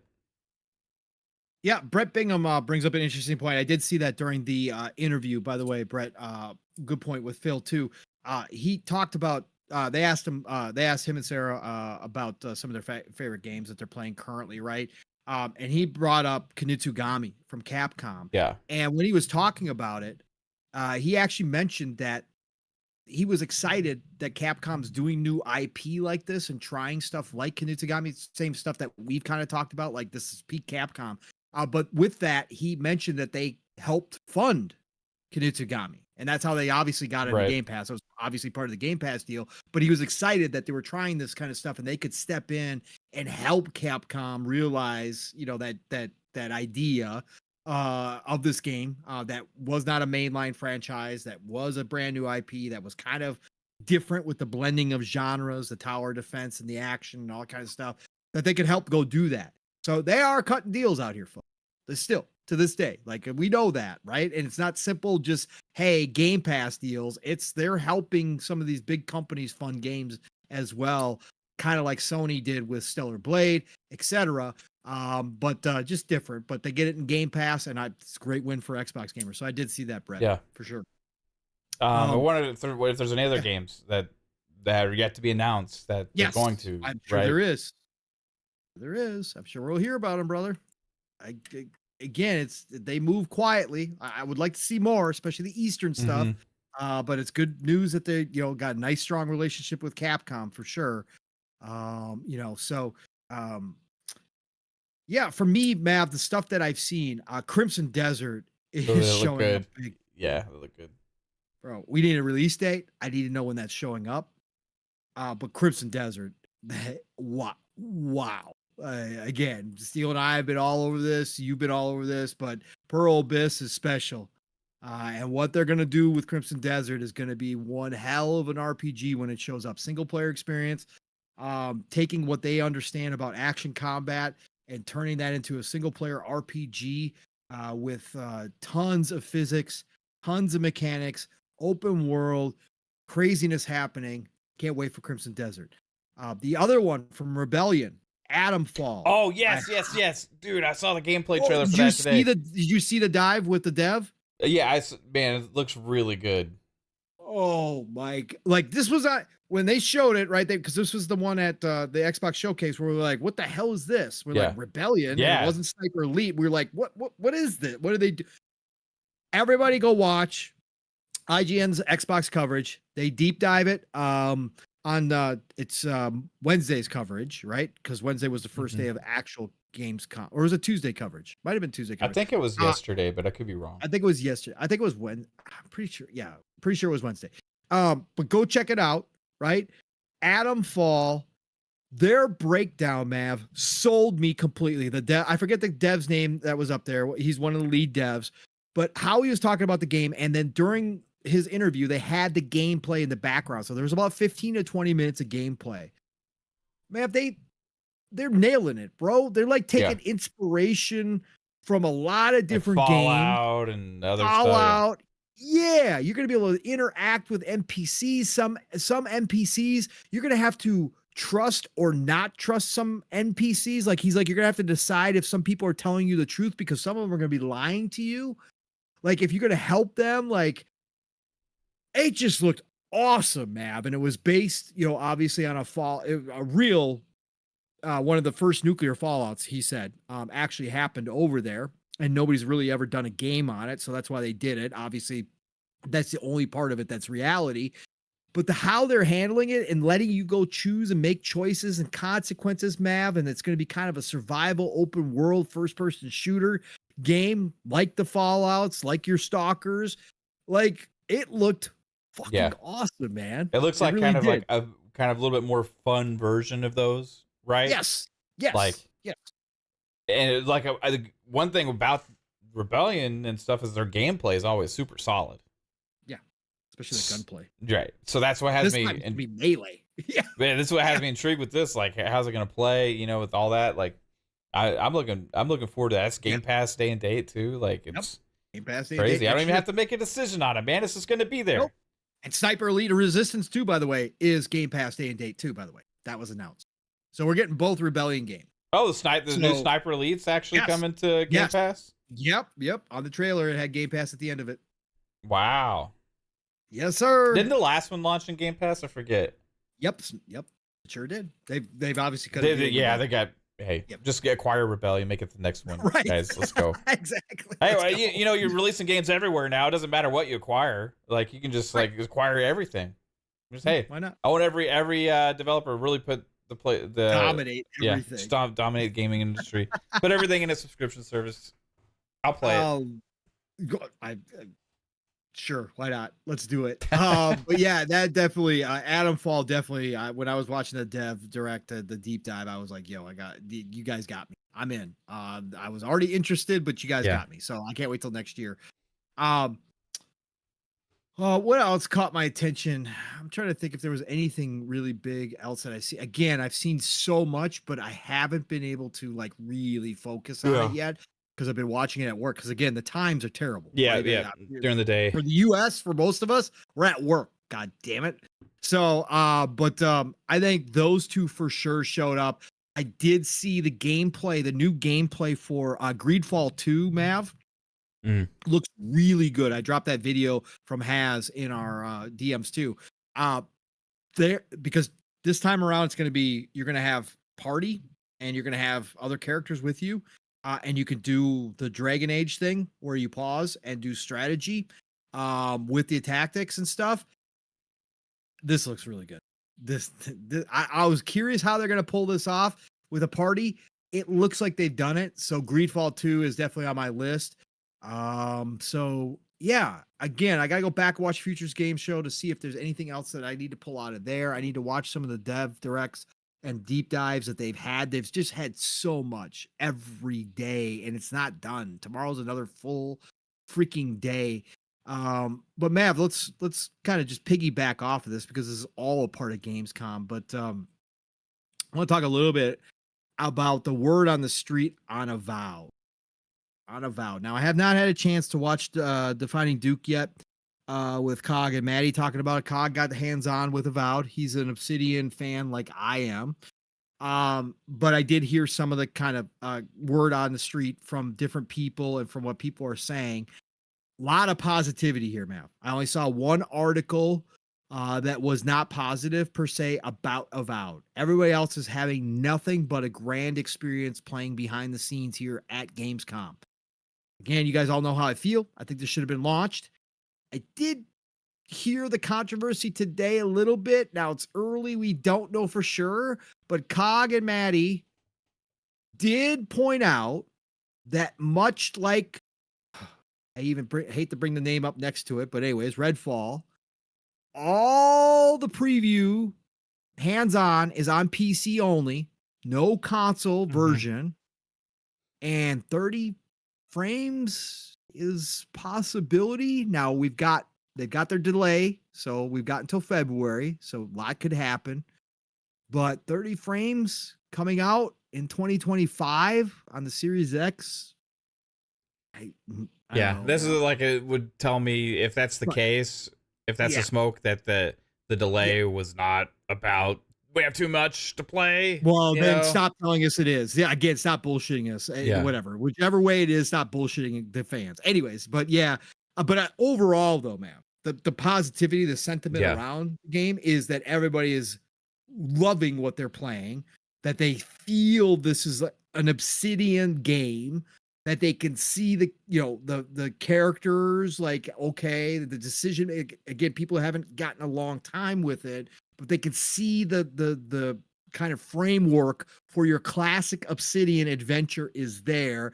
And most people are saying that the combat is good, right? Doesn't have to be great. It's not that type of game, but the combat is good and it's fun.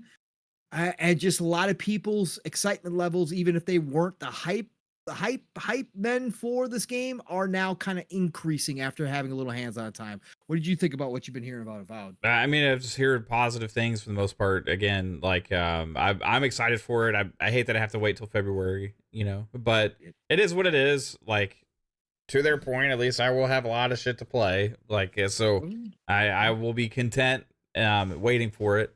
I hope it launches at 60 frames. Ooh. I know it'll eventually be 60 because Oh, of that's just course, what they do. of course. Like, hey, we'll do the update later, right? And if anybody says, "Oh, it's only because it's not possible," as bullshit at the start, Yeah, yeah, it's a creative decision. yeah, it is just the priority of optimization and launch and all that kind of stuff. Like, I really I think regardless, like even 30 frames, 60, whatever, I'm gonna enjoy the hell out of that game, right? Yeah. I'm curious what people's experiences were on that, like playing at the frame rate. I would have to talk to Cog and all that kind of stuff, or kind of watch back what they said, But yeah, it's a game that I think is going to be a special one for me. Like, I'm really gonna enjoy that. I love those kind of games, man. Like, I love open world fantasy Western RPGs. It's like one of my favorite genres, period. And one of the best at making that genre is Obsidian. Mm.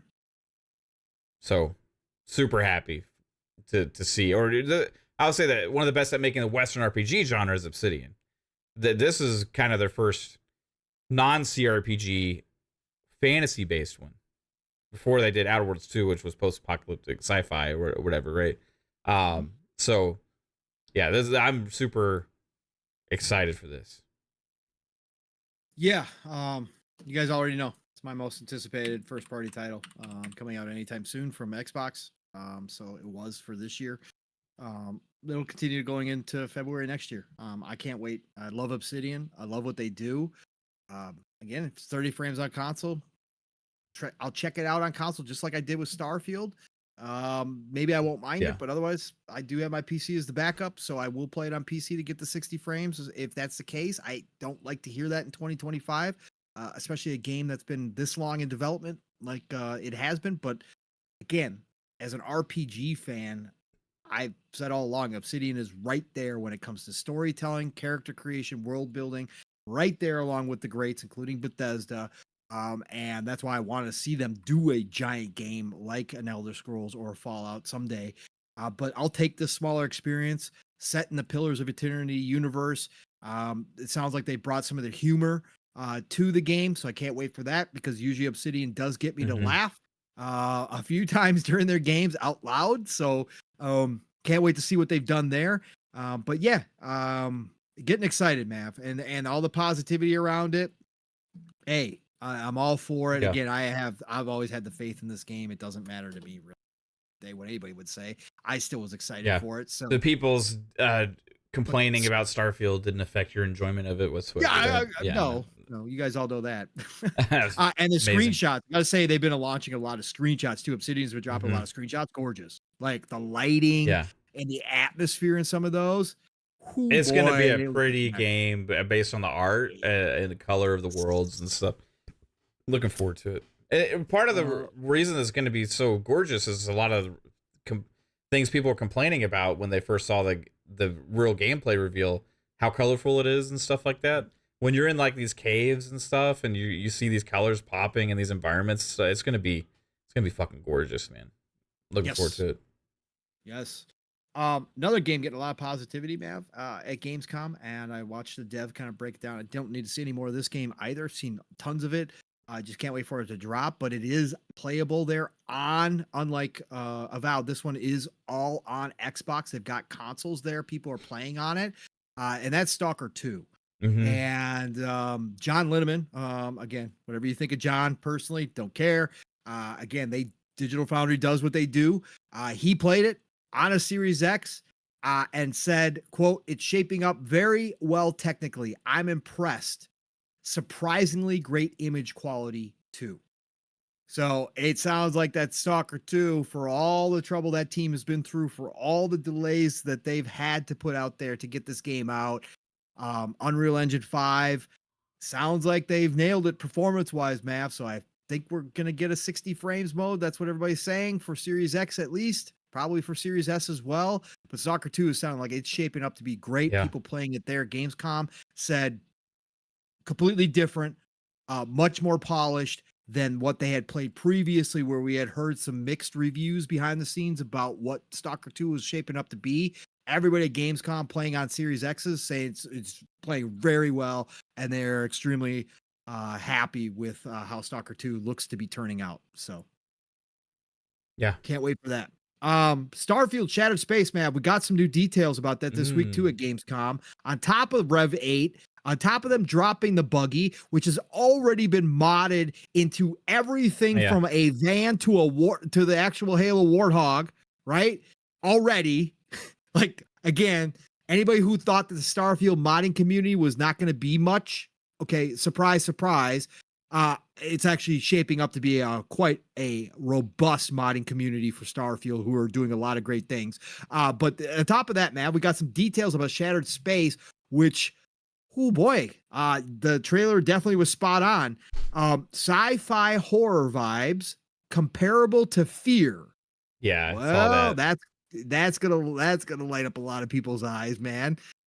Combat intensive with a bigger focus on close quarters.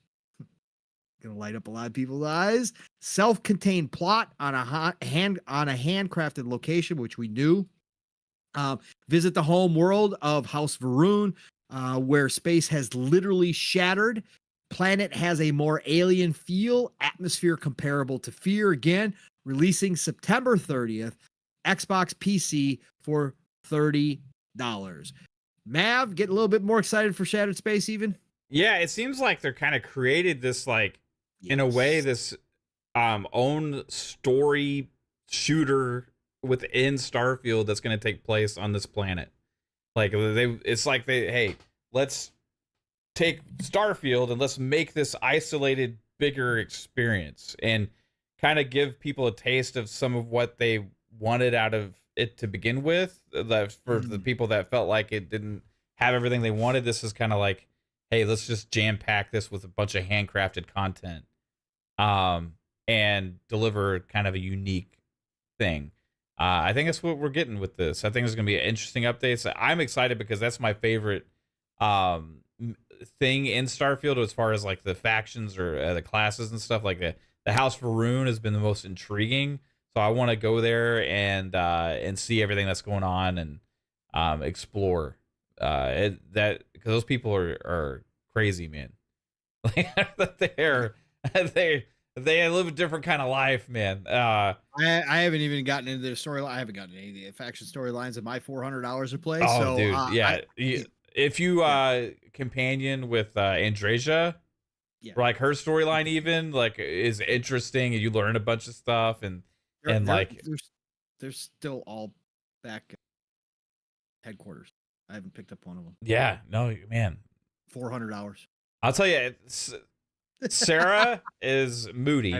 She changes like her. I like, know. Yeah. She's like, she loves you or hates you. There's no in between, right? And she'll never like what I do. Andreja's more like, like kind of same personality throughout, but like, she's like more vicious, like, yeah, I'm gonna wind up having to play through it because eventually I'll have to get to Shattered Space. So I still gotta play Cyberpunk Liberty City too. I gotta go play through that too as well.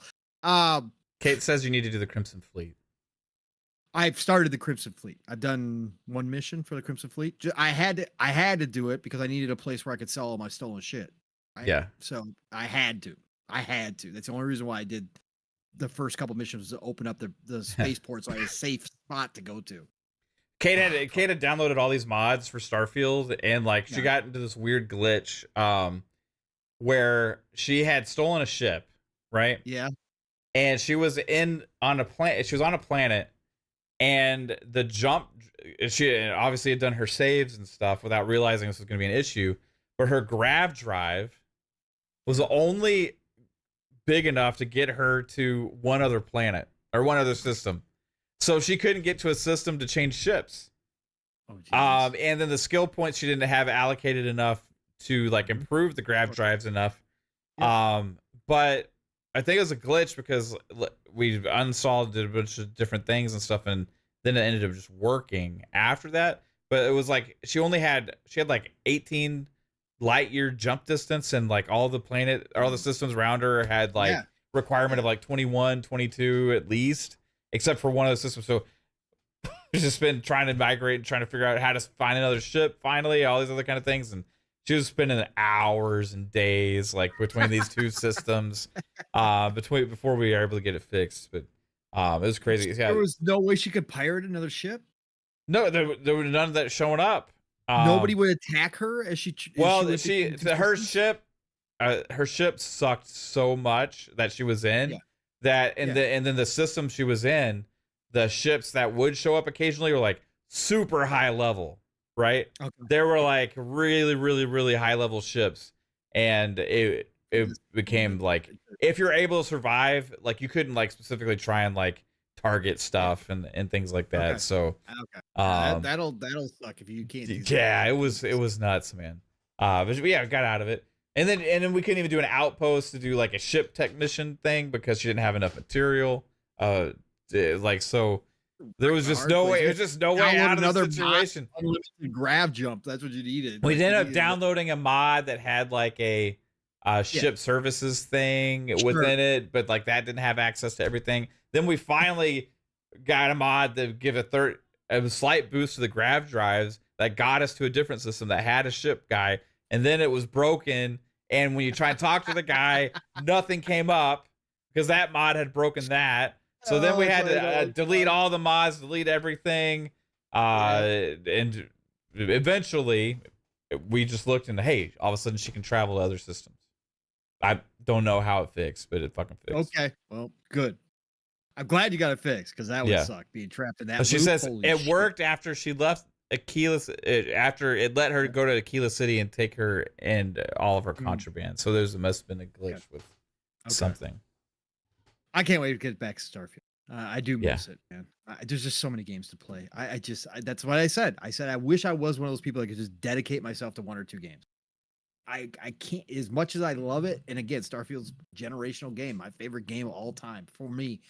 I have so much that I just want to try, man. I can't go back, man. It's like impossible. I want to get back to Cyberpunk. For God's sake, I want to do another run through Cyberpunk and play Liberty City. I still have not done that. Just think about big games. Next year, GTA comes out, right? And 2K is releasing a new Mafia, GTA, and Borderlands 4 in the same year. Yeah. It's pretty crazy. Yeah. And I'd rather play Borderlands 4 than... Yeah. So that's even more crazy. But yeah, that's me. GTA. It came out on the same day I played Borderlands 4. Anyways. What else we got here, Mav? Let's see.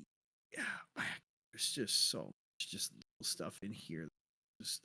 Listen, Need for Speed.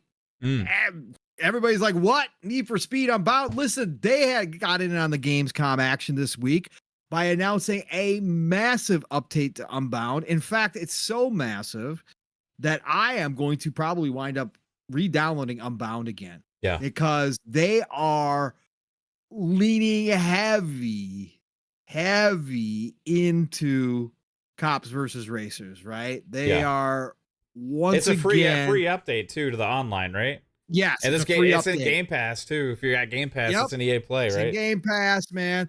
But they're going back to Hot Pursuit. They've already had this, right, in Unbound, right? But it's not been fleshed out very well. Yeah. This update does everything. So Drift, Drag, playing as a cop, and Pursuit Tech are back again, adding to our missions this year, creating the ultimate Need for Speed destination in one place. It's time to take the streets to bust some fools, inspired by Need for Speed Hot Pursuit, remixing as always with some old and some new. So they got a Hot Pursuit mode and PvP and free roam,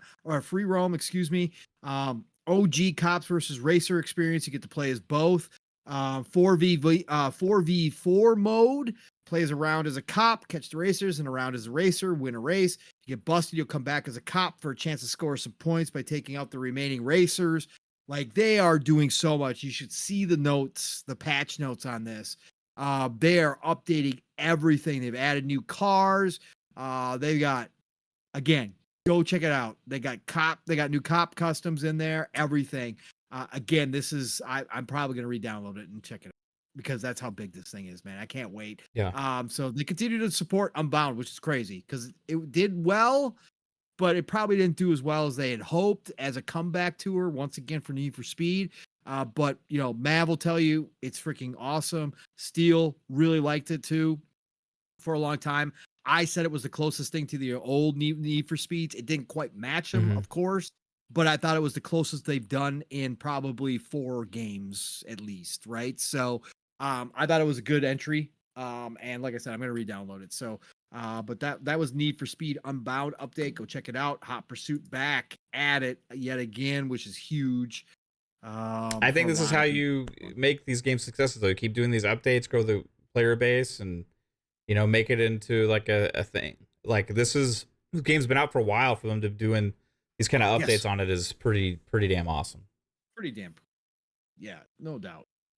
Mav, I'm gonna dip for just a minute, but I want you to explain to the chat, right, how it takes CDPR 7 years to create Cyberpunk 2077, and it takes Firewalk, Fire Sprite, whichever one it is, 8 years to develop Concord. That is something I don't know if I can explain. I want you to try, man. Okay. Well, you see what happened was CD Projekt Red had a vision for a grand game, ambitious as hell. And they decided to go ahead and make this game as their next big project. It was setting the world on fire with hype and excitement. They were pushing things forward with technology and things that they could do out on the heels of their success with The Witcher 3.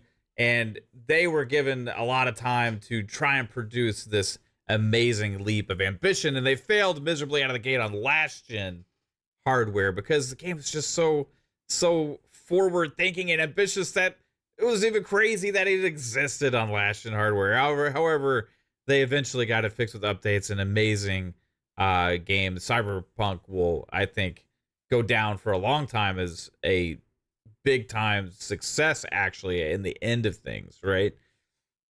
However, Pong's question was, how does that take 7 years, and how does Firewalk's Concord take 8 years? I have no fucking clue how that happens. I think what happens is a lot of wasted time and effort on redoing shit because you don't know what the hell you're doing in the first place. That's I don't know. It's probably to do with PlayStation saying, "Hey, this ain't working. Hey, redo this. Hey, let's try this. Hey, let's experiment with this. Hey, let's reshape this. Hey, let's change the model of this. Hey, let's change what this kind of game is. Hey, what the hell is this thing going to end up being?" And then we end up 8 years later with just what it is. Yeah. That sounds more like a Skull and Bones situation. However, Skull and Bones is having some success, right? So We're gonna find out tomorrow how Concord's doing. The official launch is tomorrow. So it's been we'll in see. early access, which Steam does not track. But is it still like at 120 reviews total, I think, right now on Steam? Early access. It's like it was like at 79%. Oh, it had early access? Yeah, it had early access. It dropped this week. Yeah, Wednesday. Oh, I haven't heard anybody talk about playing it. Oh yeah, there's been if you go to the dark side in some of the alleys, there's a couple on that side that are really saying that it's fantastic. Oh, it could be a great game. It ain't gonna do shit. Yeah, it could be. It could be fine. It could be good. It's fine. But there's people over there saying this is like the premium experience. Okay. Cool. Yeah, it's still like even if that's the case, it ain't gonna do. Please, shit. Xbox, drop Gears and drop Halo over there, please. Oh my God! Could you imagine like the mind blowing like Halo doesn't like if people understand that don't really like play it. It gets a lot of shit because like of the content and pipeline that happened after launch and not launching with everything, but like just gameplay wise, graphics wise, like. Even for the campaign, story wise, like a lot of, and like Halo Infinite is just overall fantastic game. And like PlayStation has never had a first party shooter even like close to the amount of stuff that Halo Infinite has in it. Like not even remotely close. And also gameplay and polish, like wise, like with the just the pure gameplay of Halo. Like it just they just don't understand, man. They don't understand. If that was Concord, let's say like reverse it. Like let's say Xbox fans, we got Halo was Concord, and on PlayStation, Concord was what Halo actually is, and that was launching. It would be such a huge fucking deal. It would be such a huge celebration and monumental time of like, look at this amazing, holy shit shooter with this gameplay, all this content, all this stuff. Wow, PlayStation's never seen anything like this with first party before ever. This is crazy. They're finally doing multiplayer right. Oh my God, this is so incredible. If that was like a new game with new franchise in that name. But instead they get Concord. They get what Concord actually is. Right? For 8 years. Could you imagine as an Xbox fan trying to celebrate a launch of that when we got Halo and it was shit on? Yeah. I mean, for real. For real, think about it. Think about that shit. Like I said, there's nothing mechanically wrong with Concord, like at all. Like again, the game fine. It's just fine. It's good. It's fine. Like it shoots good. Like it is what you would expect out of Destiny veteran developers. Like it's fine. It's just doesn't. It's just a generic 5v5 hero shooter, right? I mean, kind of. Yeah. I mean, the skills all work. They're okay, but again, none of the characters were like none of the characters grabbed me. Worst thing for that game could be that Black Myth Wukong came out so close to it also. Yeah, potentially. I mean, again, we're gonna find out tomorrow how bad it's gonna be. I just thought it was funny because what do you think it hits? I went digging for some people talking about Concord because there was nobody on my timeline like at all. So I'm like, okay, there's got to be a couple of those people over there playing it. Sure enough, there was. Some of the prominent figures are playing it over there, but they were like literally like, oh, I'm so sorry I said anything remotely negative about this game. Oh my God, this is the premium shooter experience that we've been waiting for. Please, people need to give it a chance. I can't believe that so many people downed this game before even trying it. Oh my God, it's so incredible. Like literally, that's how they're talking. I'm like, okay. I'm glad they like it. Yeah, I'm happy for you. Like it all. Okay, all right. But anyways, we're gonna find out tomorrow because it is full launch day tomorrow. So we'll see the numbers on Steam finally. We won't see the numbers on PS5. But again, Steam will tell a big tale of whether or not that thing's over under 10,000 concurrent on launch day on Steam. Peak concurrent. Yeah. 10,000. I'll say under. Under? Yep. Okay. I say it's going to probably, on Steam, it'll probably peak at 4 to 5 is my guess tomorrow. I have no fucking clue. Honestly, I don't know. It is like such a wild card game to me. Like, I don't know if like all of a sudden the Steam PC community embraces it out of nowhere. Yeah. Or if it's based on like media reviews and stuff that could drop. Have they dropped yet? Has the media reviews dropped yet? I don't think so. Okay, so like let's say a bunch of 9s come out for it or something from like the IGNs of the world. Is that enough of a thing to push some people to say, well, let's try and get behind this thing and see what it's all about? I don't know. Let's see.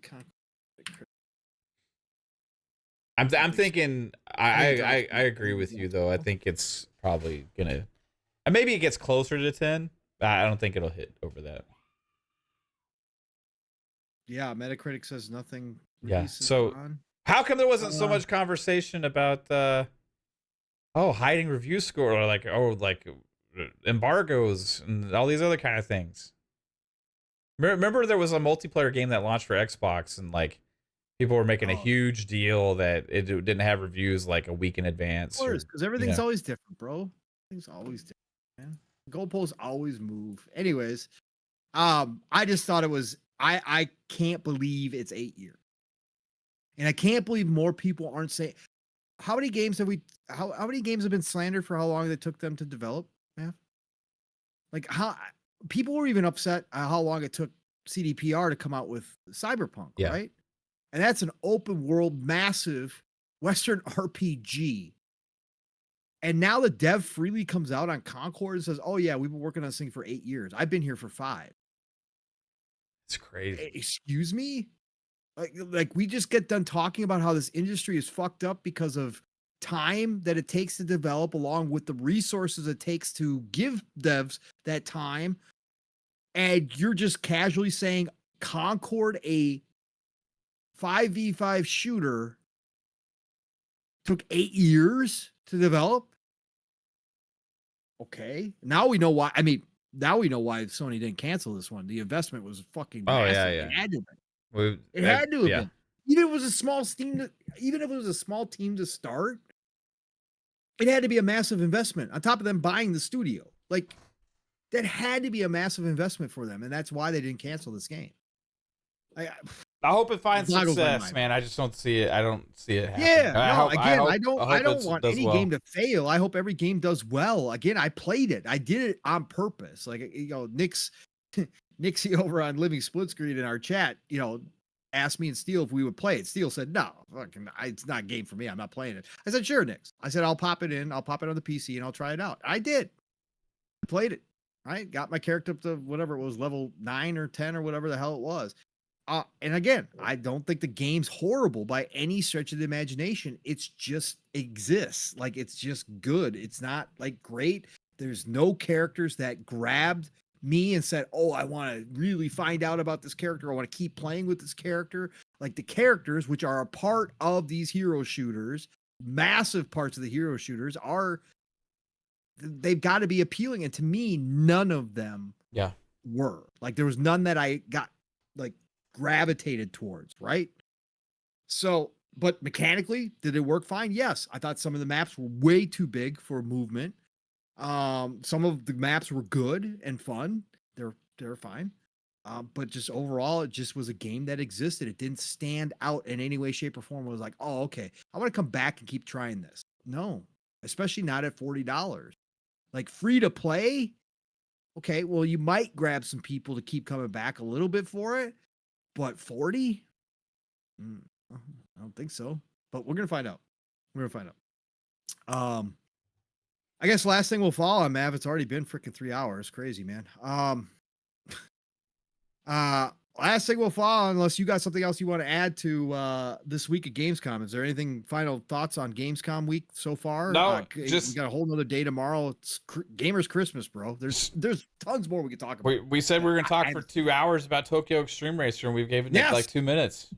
Yep, that's why I wanted to end on that. We got to, because that's why I want to end on it, man. This is a celebratory moment in time. This is the biggest news of the week for Gamescom. For me, it wasn't even really a part of Gamescom. I don't think. I think they just announced it during Gamescom because everybody was talking gaming. So Genki, that's right, good old Genki. Again, Mav and I talked about them trademarking a new Tokyo Extreme Racer name like 2-3 weeks ago, whatever it was now. And we crossed our fingers and we said, well, they made a lot because they've made mobile games, right? They've made mobile games based upon Tokyo Extreme Racer. But we said maybe this is the time they bring it back, Mav, because it is the golden age of gaming, because a ton of IPs are making their return after long periods of being gone. Maybe this is the time. And we get the news today, Mav. Tokyo Extreme Racer is back. Your rivals await to drag you back into the ultimate challenge. Thrilling races that unfold on the Tokyo Expressway. A return to the Tokyo Extreme Racer roots. Coming soon to Steam. Wish list now. And they had a cut with all the different Tokyo Extreme Racer titles going through the lit up night streets of Tokyo's freeway system, Mav. What were your thoughts when you first saw it this morning, bro? I was like, what? At first I thought it was like, with the way the trailer was, like the remastering as a collection or something of the Tokyo Extreme Racer games. And it was like, wait, and the next one, like, so this is like a brand new actual Tokyo Extreme Racer game, which is absolutely insane in this day and age now. The thing we've been asking for and mentioning, like, it would be amazing if like they could bring that franchise back. Just never even thinking we had a chance in fucking hell that would happen. If this actually happens, dude. And I am celebrating. I love the fact that it's happening. I hope it comes to consoles as well. Yes. I really do. I hope it's successful.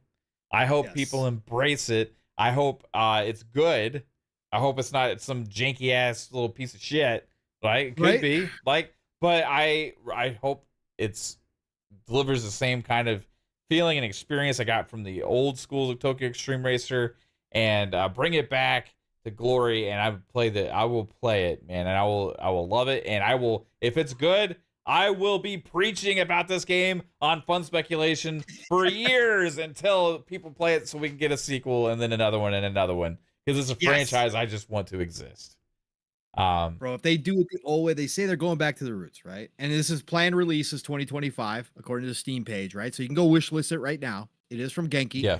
All they got right now is just generic screenshots of Tokyo freeway streets. Okay, so they got no cars. They said they are reusing real cars, right? Like they did back in the day, which means they're gonna go get licenses. It's already stating on Steam that it is compatible with your Xbox controller, with my Xbox controller, right? For Steam. Yep. So if it does big enough numbers, if they get enough wish lists, right? I think they'll start, obviously, like every other game does nowadays, thinking about, bringing it to consoles, which would be awesome. But if this game only has to exist on Steam, right, Mav? This is part of the benefit of having a PC is all these games that don't ever show up on console, even to this day. If that's the only place I get to play Tokyo Extreme Racer, like you said, Mav, as long as it's not some janky piece of shit, right? And they totally ruin the IP, which it doesn't look like they're going for. It looks like they're going to actually put effort into it. Then I will be happy that it's somewhere that I get to play a brand new Tokyo Extreme Racer. And if they're going to go back to the roots, man, and they're going to bring back the boss battles like they were back in the day, they are going to do that same style. Just up. Again, it doesn't even have to be any bigger than it was back in the day, right? If it just is up to date graphically somewhat, and the cool ass city look at night of Tokyo is even better than it was back in the day, and the cars are modeled nicely. Again, doesn't have to be Forza, right? It doesn't have to be Gran Turismo modeling, but you just give me some nice looking freaking cars, and you bring back the classic cars too, so I can get it in, right? My old Supra or my old 300ZX or whatever the case may be, right? Oh, I'm all in, Mav. I'm all in. Tell me what you guys need. All right. Tell me if it's not going to be free to play. If it's $30, 40, just tell me what you guys need. I'll lay it down. I'll pre-purchase it early so you guys can develop the fuck out of this game. Bro, I can't believe this is happening. I can't. Out of all the IP we wish to come back, like you said, this is like one of the lowest rungs possible that we ever thought we would see again, especially in this day and age, especially with all the racing games out there. The fact that Genki is bringing this back again, the golden age is here. I'm so fucking It's awesome, man. They must have heard. You guys probably think that we're faking the shit, but we're not. Who else has been asking for this? Right. Did like somebody at Genki listen to an old episode of PM and the PM and be like, hey, maybe we should work on this again, guys? You know, like who else? I haven't heard anybody else ask for this at all in years. Like who else? You know, Brother Mike hates it. Yeah. Gave it one of his worst reviews of all time. Yeah, it's like, so, he just doesn't understand it, I don't think. No, doesn't understand. Go play your shmups. But man, I just can't believe it. And they did it during Gamescom time, obviously, because there's a lot of tension around this. But they actually did get some traction. It got retweeted over 300 times, which, again, like Mav's saying, how many people have been asking for Tokyo Extreme Racer? How many people remember Tokyo Extreme Racer, right? Like, there's not many of us, Mav. And we've been talking about it on our shows for years. It's so hilarious that we're actually getting this shit, man. Oh, dude, we had the sliver of hope with the trademark, and it actually was fucking delivered. Oh, you put the link in. I put the link. I'm trying to get everybody to wish list this damn game. Yes, because I don't want it to be canceled. Number one, And secondly, like Pong said, more people at wishlisted, maybe we'll get it on Yes. Xbox eventually too. Yes. Let's fucking go. Oh my. Bro, if it looks anywhere close to even these fake screenshots they got up, like again, I'm good with that. Again, just give me cool ass nighttime lighting on the Tokyo freeway system with decently modeled cars. And please have that era of cars. Like yes, I want the saying. 90s cool and cars. early 2000s, the 80s, Yes. 70s. Like they had some amazing cars, dude. I want the cool names for all the people that you're racing against and stuff. Like I want a race against Speed King and Unknown and all these other random names, and it's just such a cool idea. Oh, one other thing, Pong. Speaking of cars, I forgot. Yeah. So other crazy random cool thing happened today in Forza Motorsport. There's going to be a Luca car. Luka Doncic has a Forza Motorsport thing happening. As a Mavericks fan, this is a big deal for me, bro. Luka has a car in Forza. It's a Jordan brand crossover with Luka. There's even a little advertisement for it on Twitter. I reposted it, guys. You got to check it out. There's a Luka car in Forza Motorsport. Amazing. Gotta love it. We went from talking about something really cool to that. No, it's amazing. It's Mavericks fans out there, guys. Come on, bro. Stop. I'm gonna get it. I'm driving around my Luka. It's a classic Camaro, dude. Tricked out. He literally does drive around Dallas though, in an old, I forget what I think he has an old Camaro like that has like his number on it. It's all like customized and shit, and like he'll drive around in this crazy car. He shows up to his games and the games in it and stuff sometimes. So anyways, Genki, the other thing I'll ask you to do is to go license Tokyo Drift by Teriyaki Boys from Fast and the Furious. Oh, okay. And put that as your main song. That would be fucking. Yeah. That would. It reminded me that, speaking of music again, I gotta find the song that was in the Starfield Rev 8 commercial. You should find it. I'm sure it's cool. Listed somewhere. Probably. That's it, man. I guess. That's it. We got. Okay. Yeah. All right. Everybody go check out the Luca car. Yeah, I can't think of anything else. Again, we'll probably have more to talk about as the weeks go on, because again, I have to go back and watch so much stuff, and especially in 4K, and yeah, there's just so many cool things coming out. And next year is already filling up. If you guys aren't aware, next year is already going to be a massive year for gaming. Again, another gonna be 3 in a row. So big, yeah, huge. It's gonna be so. Avowed and Fable the same year, even. It's crazy. Big games, bro. Kingdom Come Deliverance 2 next year. GTA Big game. GTA potentially. I still think that gets pushed. Yeah. Mafia, Borderlands 4 now. Like Borderlands 4, massive game, right? These we're set up yet again. And we're already getting like the double A's and the stuff filling in between already. And we got stuff being pushed right into next year as well. Indiana Jones on PlayStation. Yes, Indiana Jones on PlayStation next year. It's gonna be massive. Big words too. Lots of positivity too, Mav, out of Metaphor Refantasio too. That's playable there on the floor. It looks amazing. People are saying it's next big Atlas IP. Yeah, this is it. Yes. So, can't wait to see more of that. Again, there's so much word coming out from over there because so many people are trying so many different things. But yeah, remember, everybody go wishlist Tokyo Extreme Racer. If you are on Steam, please. We would need to get those numbers pumped up. Mav and I will be doing our best cog in promoting a game, and we're gonna try to promote the fuck out of Tokyo. Every PM in the PM, at least one little segment. Midnight Suns for COG. We're gonna we're gonna promote Tokyo Extreme Racer. We failed on our end with the Midnight Suns. We did well though for like a month. We did sell a lot of copies. Yeah, I think overall the one game that we brought the most people back to was the Division 2. during all of our By streams during far, that. we had Yeah. a hand. We should have got commission. We should have got commission. Division, when we were really into Division 2 for a while, man, it was like Oh, man. everybody was like, "Hey, yeah, well, this is amazing. I'm gonna get it. This is amazing. I'm We were gonna get it." spreading the word. Oh yeah, And yeah, we were big time. playing, we were streaming. You were streaming all the time while we were playing. We were having the fucking Mav moments of fucking going through doors when he shouldn't be going through doors, starting firefights. We having to go rescue his ass as always. Oh my god. Yeah, yeah. We definitely sold a ton of Division 2. That sure. But I think we could do better for Tokyo Extreme Yes. Racer. Tokyo Extreme, we could at least get the wish list. The wish list doesn't cost anybody. Yeah, anything, right? a wish is free. It's just something your heart makes. Go click. Yes. Go click wish list. And make this You don't have a dream Steam account, come create a true. Steam account real quick and just click the wish list on Tokyo Extreme Racer. Just think That could be every the one game on your wish list. every wish list that Tokyo Extreme Racer gets, the better the game will be. That's a fact. That's a fact. More investment.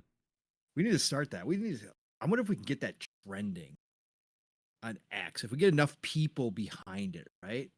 We find all because there's some people out there who do remember Tokyo Extreme Racer. And there's some big, I guarantee you there's some big streamers who remember Tokyo Yeah. Extreme Racer. I wonder if we could get that rolling where we had a campaign where all of a sudden it had like fucking like 1 million wish lists. That would be amazing. And Genki was like, "Oh my god!" And they just like dump money to make the And best then Tokyo Extreme Racer they content. like realize it was us that started it, and then they give us just a bunch of money for nothing because we loved the Yes. game and wanted to see it exist. Yes. That'd be great. I Or love we that. just get, even if it doesn't work, but we get one last Tokyo Extreme Racer, right? And they just dumped all this money to. We're like the downfall of Genki because we got it wishlisted so many times and then it didn't sell. But think about that. We get like the best Tokyo Extreme Racer. We get the one last final one. Oh god. LeBurn98 says I added Tokyo Extreme Racer to my wish list just for us. Dude, Let's that's what I'm go, talking LeBurn, about. let's go. You don't even have to like the show. You know, I'll if the cost of a click is something like if I'm asking for a click on something and you only have one click to make, instead of the thumbs up today, Yep. go click on the wish list for Tokyo Extreme Racer because you're doing Yep. me a service. Let's go. But also hit the like button before you do. Man. Oh man, great show. Great show, everybody. It was super excited. Again, it's Gamers Christmas Part 2. Going on right now. It's not done. Again, tomorrow is another day filled. So much to go see. I highly recommend. You guys are all really big enthusiasts, just like we are. Highly recommend watching. I know it sucks to give IGN the clicks, but listen, they are like it's like where you're gonna get your information from this place. And they, for the most part, have done a pretty decent job from all the interviews that I've seen. Mav, the funniest thing I gotta say though, when I just have to, you do the palm to the forehead every time you listen to IGN. I forget the dude's name. He's one of the veterans on IGN, right? Mm-hmm. I forget his name. He was interviewing the Diablo dev. And they were talking about mercenaries, right? They're talking about the new mercenaries that are coming with Vessel of Hatred, right? You're going to be able to hire mercenaries in Diablo 4, which is totally cool. They get done with the interview, and he's thanking them for showing up, Mav. And he says, it's just, Diablo 4 has been out for a year. It's really great to hear you guys still supporting it. What the fuck? Yeah. Weird. Yeah. A fucking game. They're still supporting Diablo 3. Yeah. What do we want to, like, it's one of their like, I'm just like, you're one of the like, you're not new to the games industry, right? Like, you understand what Diablo is. Like, they have like a 5-year plan for Diablo 4 minimum. Right. Like, I just thought it was a stupid comment to end the interview. I was like, Jesus. And they're like, oh yeah, no, really appreciate it. Idiot. Hey, Christ, bro, this is the mainstream journalism. They don't. Oh my God. They don't play anything like that though. They just. It's really great. Yeah, it's really great to see you guys supporting that game. Yeah, it's really great to see you guys still supporting Diablo 4. 4 that came out a year ago. Yeah, it's some games don't get support. It's like they're like, dude, do you know what really Diablo great to hear is, that you guys haven't motherfucker? canceled it yet. Yeah, like, are you aware who we are and what we're making and what we do? Like, who do you work for? Oh Is this your God, first brother. time talking Yeah, about video no. games? Oh, Um, yeah, they still support Diablo 2. You're right, Jagger. Again, it's fucking crazy. I was just like, what the fuck was that? Anyways, yeah, we uh, really had to think long and hard after we launched that game if we were going to do any kind of content or any kind of add-ons or services or anything. probably one of You the know, biggest selling games of it's all time just, too for Blizzard. just there was a few people playing it. We decided, hey, let's just throw them a bone. You know, get some support out there, see what we can do. Oh God, man. Anyways, everybody, fantastic. Yeah, see y'all back again. We had over 130 people at one time in here. Love to see it. Energy's up again. It's a good week. Yeah, there's other things going on. Yeah, not everybody's happy around these parts due to Xbox evolving. Um, but again, as gamers, I got nothing to complain about right now, man. I'm enjoying the hell out of games. I've got free to play games that I'm investing money into. Give me the choice. I've got all sorts of genres, and these next months, there is so much going to be playing. You guys are going to hear me talking about a lot of games. Again, I'm joining Ubisoft Plus for the first time. That's going to be interesting to see how their service is, how it all works out. Going to have plenty to say about Star Wars Outlaws, about Age of Mythology Retold, about Space Marine 2 for sure. Plan is right now, heads up, everybody. We'll see if Mav jumps into this. He said he might too. Plan is we're going to take off Friday the 6th for Space Marine 2. Steele and I are doing it almost guaranteed at this point. We will be doing it all day long. Pause. But we'll be playing Space Marine 2 all day long in early access, and Steele will be streaming it. We're going to have a freaking ton to say about Space Marine 2.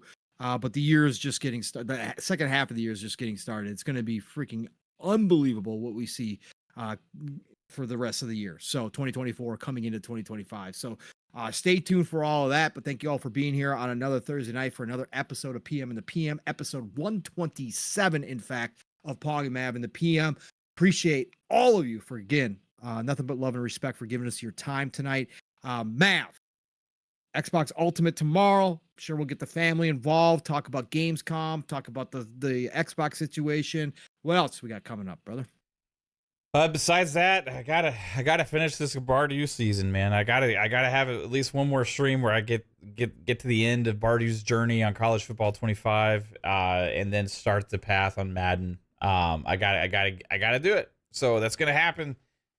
Maybe this weekend. But tomorrow, yeah, we'll have Xbox Ultimate. It's gonna be interesting getting everybody else's takes. Whoever's gonna be able to be there tomorrow night on this whole thing that's happening out there in the gaming space. Plus, also, we'll have even more Gamescom stuff to talk about tomorrow because there's another day of streams, another day of reveals, another day of content and awesome stuff. And I think some of the bigger things are going to happen tomorrow probably as well. So we'll see that and looking forward to it, man. I think overall it's been a blast so far this week. In general, there's been a lot of chaos and community and stuff, but overall, for me, it's just been more entertaining and stuff to kind of watch all this stuff happen and talk about it. But man, I am really looking forward to this weekend and all the games I get to play, the shows we get to do, the streams we get to have, and looking forward to that. But we'll also be back Monday for FSP. We'll see if maybe there's some other kind of random stuff to talk about then too. Yeah, man, it was a fun show tonight. Pong. Yeah, it was a blast, man. Really good conversations, obviously. And again, we had a lot to get into, and there's even more we could. There's so much out. Yeah, I'm trying to make sure we didn't miss any super chats. Yeah, I didn't see any more we're... colors pop up, but let me know if we did. Did we get Alvin's 5 for the Borderlands 4 Game of the Year? Okay, yeah, we're caught up. We did. Yep. Did we get Silver Afro's solo ticket? Yes. Okay. Because we don't discriminate. So I gave him the choo-choo motherfucker. We did all that. Just making sure. Want to make sure get caught up with you guys. Don't want to leave you hanging. Nope. Cool. Don't want to leave anything behind. I get it totally. Thanks, Mav. Appreciate you for checking in on that though and making sure. Yeah. Otherwise, everybody, you guys know the drill. I'm gonna try to make it tomorrow night for sure. Again for Xbox Ultimate. Again, Friday nights are hit or miss, but I've been pretty hit so far. So we will see. So be there, Xbox Ultimate, to get the family involved again, get some conversations going about all this stuff with some different voices is always great. Can't wait to hear what other people thought about opening night live, the rest of Gamescom, and all this good gaming talk that we've had going on for the past week, along with the other stuff too. But be there 10 p.m. Eastern, 9 o'clock Central Time. And then, of course, Saturday morning, it's Living Split Screen. Split Screen is all one word. Join myself and my brother from another Steel Rain. 3+ hours. Buckle up. Get ready. Like I said, Steel's been getting a little spicy on X this week. So he's had some big opinions about some stuff. So Saturday morning is always like that when you join us. Again, last week, if you joined us, we got into some deep conversations, non-gaming related conversations that you won't hear on, I don't think, any other channel. So we were trying to solve some big questions, and it all was around the Black Myth Wukong reviews, and that took us a whole nother path. And the chat had a bunch of topics and conversation that they wanted to get into about certain things, issues out there in the real world. And so we went down a bunch of rabbit holes. Boy, but that's what Steel and I do. But we also obviously talk a ton of gaming. In fact, usually the first hour to 2 hours is nothing but talk about what we've been playing. So join us Saturday morning, 10 a.m. Eastern, 9 o'clock Central Time for Living Split Screen. And the Shop Podcast is back.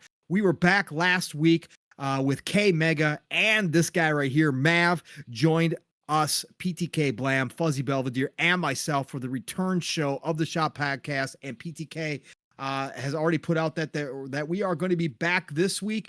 And let me double check guest wise. I think we've got Web Dave joining us as always. And who else? I'm trying to think. I think PTK said there was going to be 2 guests this week. Real quick, let me double check that. Oh, of course, the ego himself, the one and only Infinite Umbra, is going to be there as well. So if you like banter, come join me and Umbra on the Shop Podcast, because him and I banter back and forth all the damn time because Mr. Ego can't help himself. So yeah, we're going to have a fun Saturday night. It's the best way to end it. Shop Podcast, PTK Blam's channel, 10 p.m. Eastern, 9 o'clock Central Time. Be there for that. Next week, it starts all over again. Tuesdays, it's Xbox Factor Podcast over on Double Barrel Gaming. Boomstick is the man 5 days a week. Mr. 15K, I should say, subs over there now. Go check out the Xbox Factor Podcast every Tuesday, 12 p.m. Eastern, 11 o'clock Central Time for all the good things green. And then Thursday, God willing, right back here for another episode of PM in the PM with Mr. Sniffles. Although I can't call him that anymore. Damn it, you son of a bitch. I was just waiting for it. I know you've been waiting for it all fucking night. I saved it till the end. I saw OCD calling you in the chat, so I thought I'd use it. No. Love this man right here. We'll be back next Thursday night. So otherwise, everybody, golden age of game. I mean, I've been telling everybody for 3 years, anybody who wants the 4 years, coming up on 4 years now, podcasting, golden age is here. I was even using that in the chats before I started podcasting, for God's sakes. I believe it's the golden age of gaming. Whether you do or not, I don't care. This is the best time ever to be a gamer. Get out there. Have a great Friday. Have a great start to your weekend. Play what you love. Love what you play. And I'll talk to you all real soon. Mav, get us out of here, brother. Bye, everybody.